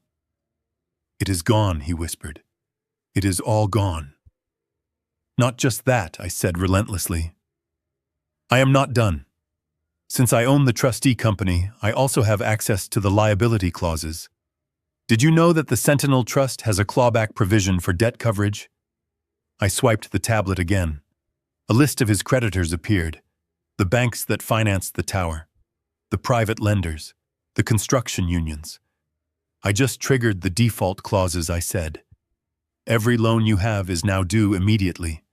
The tower isn't yours anymore. The penthouse isn't yours. The car waiting outside isn't yours. Even the suit on your back is technically property of the creditors now. Monica fell to her knees. She grabbed the hem of my trousers. Jerry, please, she sobbed. We have nothing. We will be on the street. You cannot leave us with nothing. You left me with cold soup and a basement. Monica, I said, looking down at her without pity. You left me with a cut phone line and a bottle of pills. You wanted me to have nothing. I am just returning the favor. William was staring at his phone, tapping the screen frantically, as if he could undo the math. I am William Thorne, he mumbled. I am a billionaire. This is a glitch. This is a mistake. There is no William Thorne, I said. He was a fiction bought with stolen money. And now the check has bounced. The FBI agent in charge stepped forward. He had waited for this. He had let me strip the armor off the king before he moved in for the kill. Brandon Dawson, you are under arrest for federal wire fraud, money laundering, and the murder of Richard Dawson. Monica Dawson, you are under arrest for conspiracy and insurance fraud. Agents moved in, grabbing William by the arms. He didn't fight. He went limp. His eyes were vacant, fixed on the screen where his balance read 0. He looked small. Without the money, without the arrogance, he was just a middle-aged man who had wasted his life running from himself. Wait, he said as they handcuffed him. Wait. Dad. He looked at me.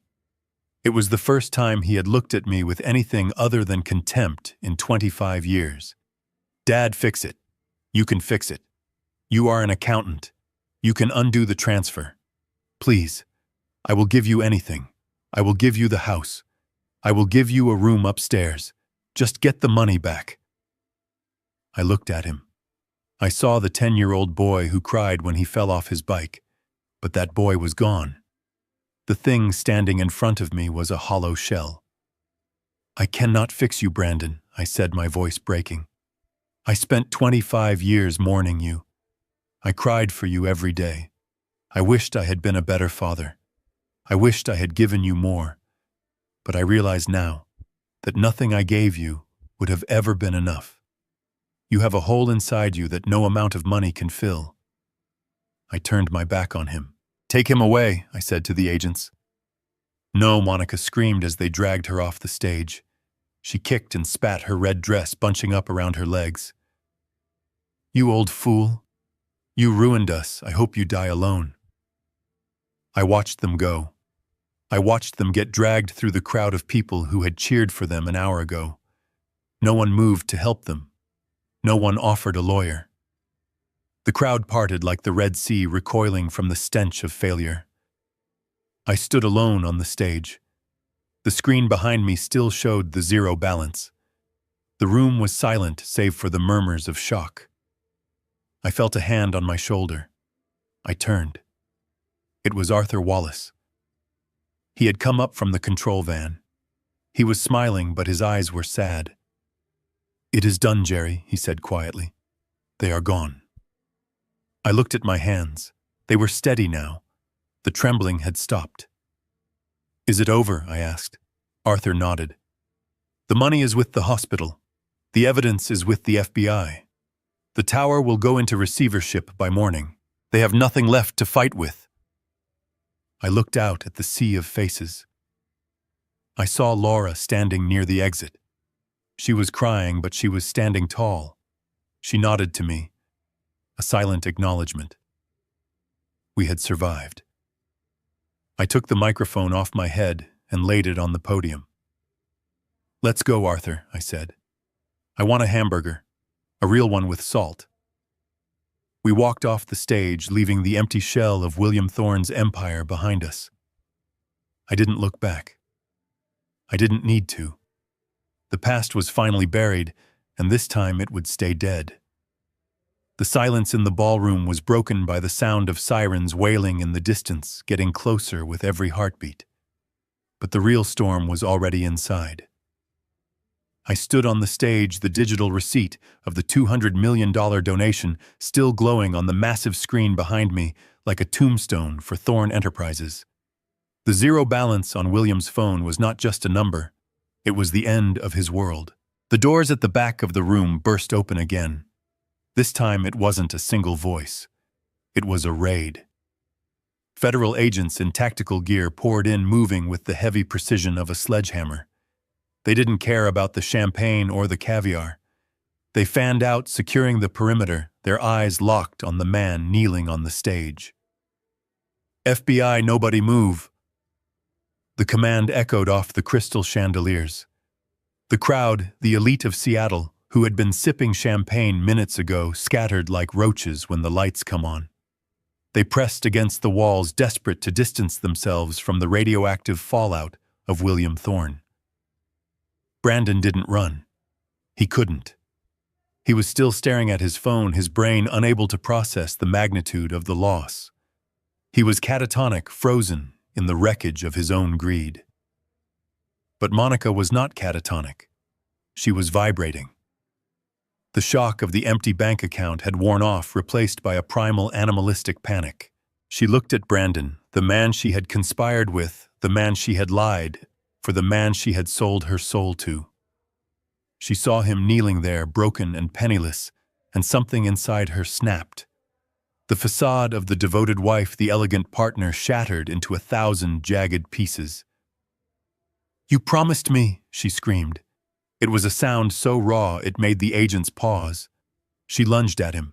She didn't look like a socialite in a red dress anymore. She looked like a fury. She tackled him, her nails raking down his face, aiming for his eyes. "You told me it was safe. You told me he was nothing. You lost it all." She was clawing at him, hitting him, screaming obscenities that would make a sailor blush.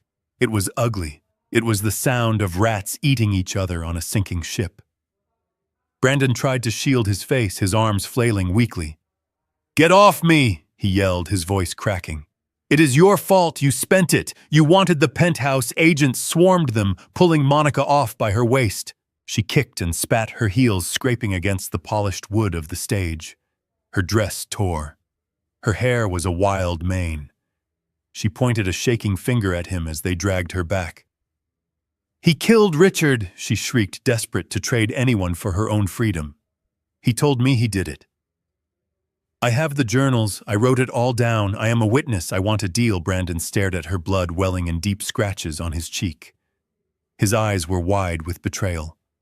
The partnership of 25 years, the bond forged in blood and money, had dissolved in 30 seconds.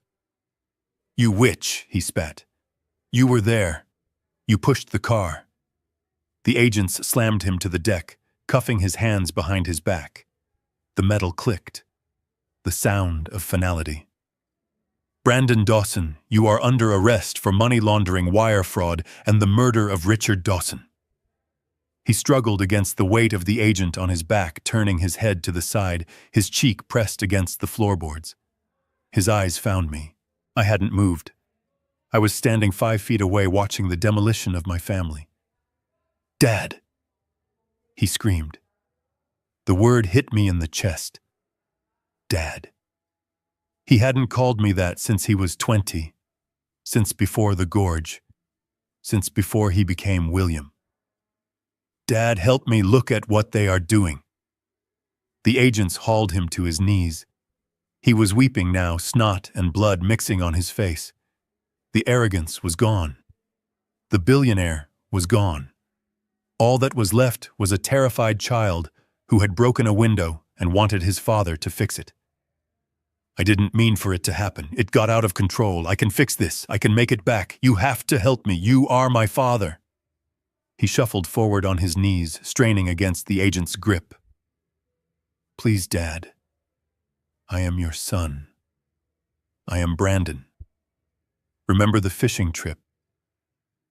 Remember the bike. Do not let them take me. I will die in there." He looked at me with such desperate hope.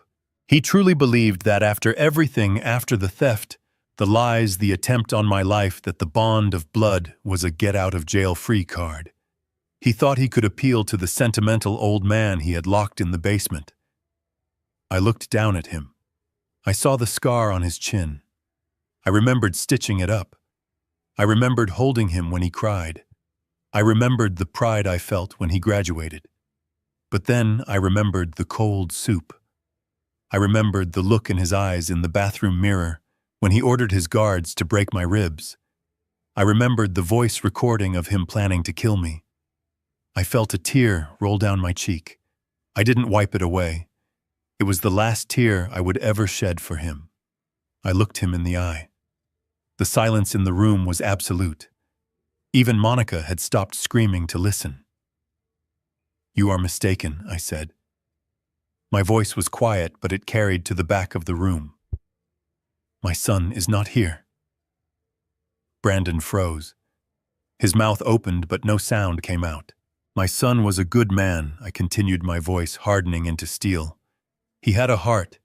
He loved his family. But he died 25 years ago. I buried him. I mourned him. I loved him." I took a step closer, leaning down so only he could see the absolute finality in my eyes.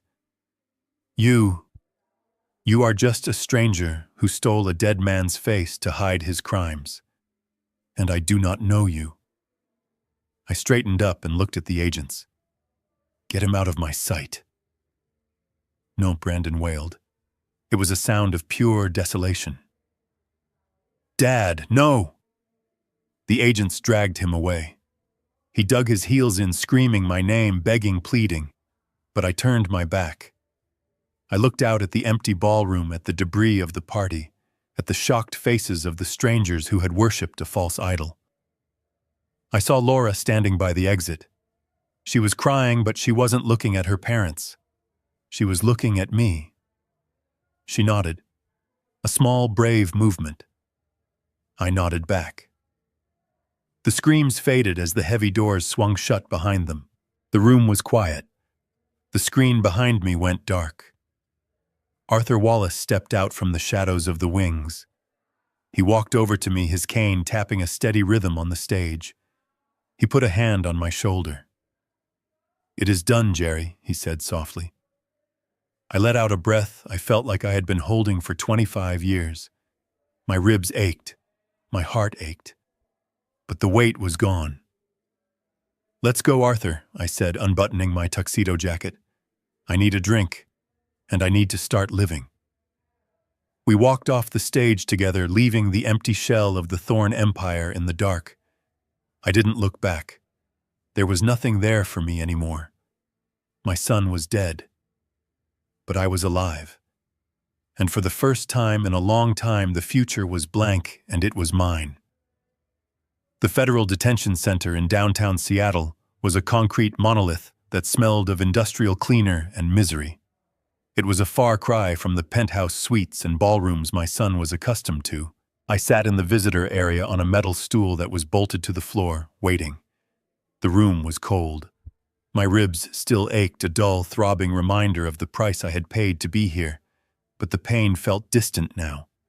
It was the price of admission to the final show. When the heavy steel door buzzed open, Brandon walked in. He wasn't wearing his Italian suit. He was wearing an orange jumpsuit that hung loosely on his frame. His silver hair was unkempt, and without the expensive products and lighting of the gala, he looked gray and old. He shuffled toward the plexiglass divider, his hands cuffed and chained to his waist. He looked at me with eyes that were hollowed out by sleepless nights and the sudden withdrawal from a life of limitless power. He sat down. He didn't pick up the phone. He just stared at me. The arrogance was gone, replaced by a shell-shocked numbness. "Pick it up," I said, my voice calm. He hesitated, then reached out with a shaking hand and lifted the receiver. "Hello, Dad," he whispered. His voice was raspy. "Hello, Brandon." "I am not Brandon," he said, a spark of the old defiance flickering in his eyes. Brandon was weak. "William Thorne built a legacy." "William Thorne is a federal inmate number 49206, I replied, "and he is looking at life without parole." He leaned forward, the chains rattling against the metal counter. "My lawyer says I can get a deal. The video is old. The audio recording from the alley is inadmissible without a warrant. I might get 20 years for the fraud, but I will be out. I will rebuild. I always do." I shook my head slowly. "You still do not get it. You think this is a negotiation. It is not. It is a foreclosure." I reached into my bag and pulled out a thin stack of documents. I pressed them against the glass so he could read the bold headings. This is a formal relinquishment of all claims to the Dawson family estate, including the house you tried to sell out from under me. And this is a permanent restraining order and disavowal of parental rights regarding Laura. You will never contact her again. You will never try to access her finances. You will never speak her name. He laughed a dry, bitter sound. Why would I sign that? The house is worthless compared to what I lost. And Laura, she betrayed me. She is dead to me. Good, I said. Then signing should be easy. I am not signing anything, he spat. You took my money, Jerry. You took my life. I am going to fight you until the day I die. I will drag this out in court for decades. I will make sure Laura spends every penny she has on legal fees. I put the papers down. I leaned in close to the glass. I thought you might say that. That is why I brought this. I pulled out a single photograph. It was old, grainy, and yellowed with age. It wasn't the video of the car crash. It was a picture of a toolbox. A red metal toolbox that sat in the corner of my garage for 25 years. Do you recognize this? I asked. He stared at it. He frowned. It is just your toolbox. I opened it yesterday, I said. I was looking for a screwdriver to fix the lock you broke on the basement door. And I found something stuck behind the drawer. A receipt. Dated October 13th, 1999. The day before Richard died. Brandon went still. His eyes locked onto mine. It is a receipt from a mechanic shop 2 towns over, I continued, for a brake line modification. It has your signature on it, Brandon. You didn't just push him. You tampered with his car first, just in case the push didn't work. You planned it for weeks. That makes it a federal capital crime. Premeditated murder with special circumstances. His face turned the color of ash. He started to shake. You are lying, he whispered. I burned that receipt. You missed one, I lied. But he didn't know that. He was a man who had built a life on lies, and he assumed everyone else was just as deceitful. The fear in his eyes was real. He knew what that receipt meant. It meant the death penalty. Or at best solitary confinement until he rotted. If you sign these papers, I said, pushing them against the glass again, I will lose this receipt. I will let the feds stick with the fraud and the manslaughter charges. You will still go to prison, but you might see the sky again before you die. If you don't sign, I walk out of here and hand this to the prosecutor. He looked at the photo. He looked at me. The last vestige of William Thorne, the titan of industry, evaporated. He was just a scared little boy in an orange suit. Give me the pen, he choked out. I slid the papers through the slot. He signed them, his hands trembling so hard he barely kept the pen on the line. He pushed them back. Monica was next. They brought her in 10 minutes later. She looked worse than him. Her roots were showing and her face was puffy from crying. When she saw the signed papers, she didn't argue. She didn't fight. She just looked at Brandon's signature and realized she was alone. She signed her name with a defeated scratch of the pen, giving up the house, giving up. Laura giving up the last threads of control she had over my life. It is over, Monica, I said as I packed the documents away. She looked at me, her eyes filled with a toxic mix of hatred and misery. You are going to hell, Jerry, she hissed. I stood up and buttoned my coat. I already went to hell, Monica. I lived in your basement for 5 years. Now I am going home. I turned and walked away. I heard her screaming behind the glass, screaming my name, screaming for a lawyer, screaming at the unfairness of it all. But her voice was muffled, fading into the background noise of the prison. I walked out of the detention center and into the Seattle rain. The air tasted sweet. I had the papers in my hand. My house was mine again. Laura was safe. and the monsters were in a cage. I hailed a cab. For the first time in 25 years, I didn't have to look over my shoulder. I was free. The sledgehammer hit the drywall with a satisfying crunch. Dust billowed into the air, coating my safety goggles in a layer of white powder. I swung again. This time the stud cracked. It wasn't wanton destruction. It was renovation. Laura stood behind me holding a crowbar, her face smeared with plaster and sweat. She wasn't the terrified girl in the rain anymore. She was a woman reclaiming her home. We didn't sell the house. I couldn't. Despite the memories, despite the years of imprisonment in the basement, this was still the place where I had been happy once. It was the place where I had raised a son before he turned into a stranger. So we decided to scrub the ghosts out.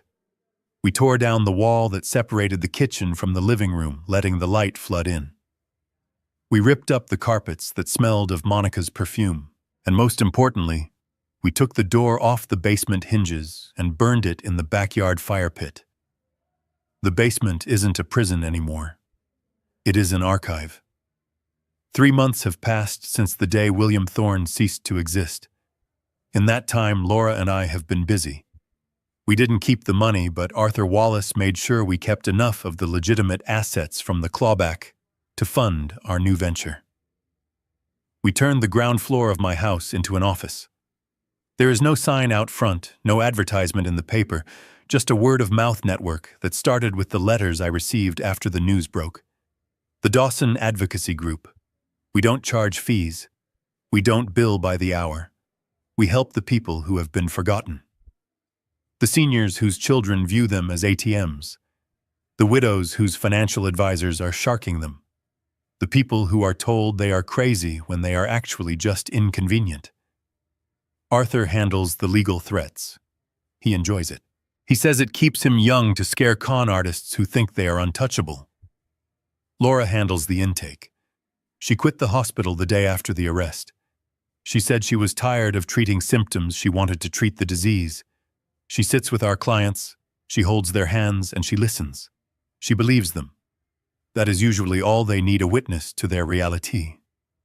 And me, I am the forensic accountant. I follow the money. I find the hidden accounts, the forged signatures, the secret transfers. I find the truth they try to bury in the spreadsheets. Yesterday, a woman named Mrs. Higgins came in. She was 82 years old, trembling, clutching a purse she had owned since 1970. She told me her nephew was managing her pension and that she couldn't understand why she couldn't afford heating oil this winter. I looked at her bank statements. I saw the transfers to a casino in Vegas. I saw the withdrawals for a new truck. I looked at her and I saw myself sitting in that chair eating cold soup. "We will get it back, Mrs. Higgins," I told her. "Every penny." She started to cry. But how, she asked. "He is family. Family does not leave you in the cold," I said. "Family is the people who bring you a blanket." We are going to court for her next week. Arthur says we will win. I know we will win because I already found the nephew's second set of books. People ask me if I regret donating the $200 million. They ask me if I ever wake up in the middle of the night wishing I had kept just a little bit of the Thorne fortune. I tell them no, and I mean it. That money was heavy. It was weighted down with the soul of my dead son and the greed of his wife. I didn't want to carry it. I wanted to be light. I have my pension. I have my house. I have enough to buy a good steak on Fridays and a bottle of wine to share with Arthur on the porch. I have Laura who comes over for dinner every night and tells me about her day without looking at her phone once. That is wealth. That is the only currency that matters. Tonight, after we closed the files and locked the office, Laura and I sat on the back porch watching the sun go down over the tree line. The air was crisp, smelling of pine and wood smoke. "You know, Grandpa," she said, swirling the ice in her tea, "I got a letter today. From Dad." I stiffened. The restraining order was supposed to prevent that. "What did it say?" I asked. She shrugged. "He wants me to visit." He says he has changed. He says he found God in his cell. He says he forgives me." She laughed a dry sound that was too old for her 28 years. "He forgives me," she repeated, shaking her head. "Can you believe the arrogance?" "What are you going to do?" I asked. She took the letter out of her pocket. It was unopened. She had just read the return address. She walked over to the fire pit, where the embers of the basement door were still glowing. She tossed the envelope in. We watched the paper curl and blacken, watched the blue ink of the federal prison stamp turn to ash. "I am going to help Mrs. Higgins get her heating oil," she said. "That is what I am going to do." I smiled. She was going to be all right. We were going to be all right. Before I went inside, I reached into my own pocket. I pulled out the photo I had shown Brandon in the prison, the grainy picture of the red toolbox. I looked at it one last time. There was no receipt behind the drawer. There never was. I had bluffed. I had looked him in the eye and lied with the same conviction he had used on me for 25 years. The difference was my lie bought freedom. His bought a cage. I struck a match and held it to the corner of the photo. I watched it burn until the flame licked my fingertips. I dropped it into the ash alongside Laura's letter. "My son left for work one morning 25 years ago and never came back. I used to pray for his return. I used to leave the porch light on. But I don't do that anymore. The man in the cell isn't my son. My son is a memory, a ghost of a boy who caught fireflies in this yard and laughed when he jumped his bike over the creek. That boy is gone. But I am still here." And as I turned off the porch light and walked into my warm, bright house, I realized that for the first time in a quarter of a century, I wasn't waiting for anyone. I was exactly where I was supposed to be. Home. The hardest truth I ever had to accept was that the son I loved was the architect of my misery. For years, I confused abuse for family obligation and neglect for grief. But this journey taught me that dignity has no expiration date. You are never too old, too weak, or too broken to demand the respect you deserve. True family isn't defined by the blood in your veins, but by the hands that hold you when you fall. If you are reading this from your own basement of despair, know this: the only way out is to stop waiting for permission to save yourself. If my story resonated with you, or if you've ever had to cut ties with toxic family to save your own soul, please like this video, subscribe to the channel, and share your experience in the comments below. I read every single one.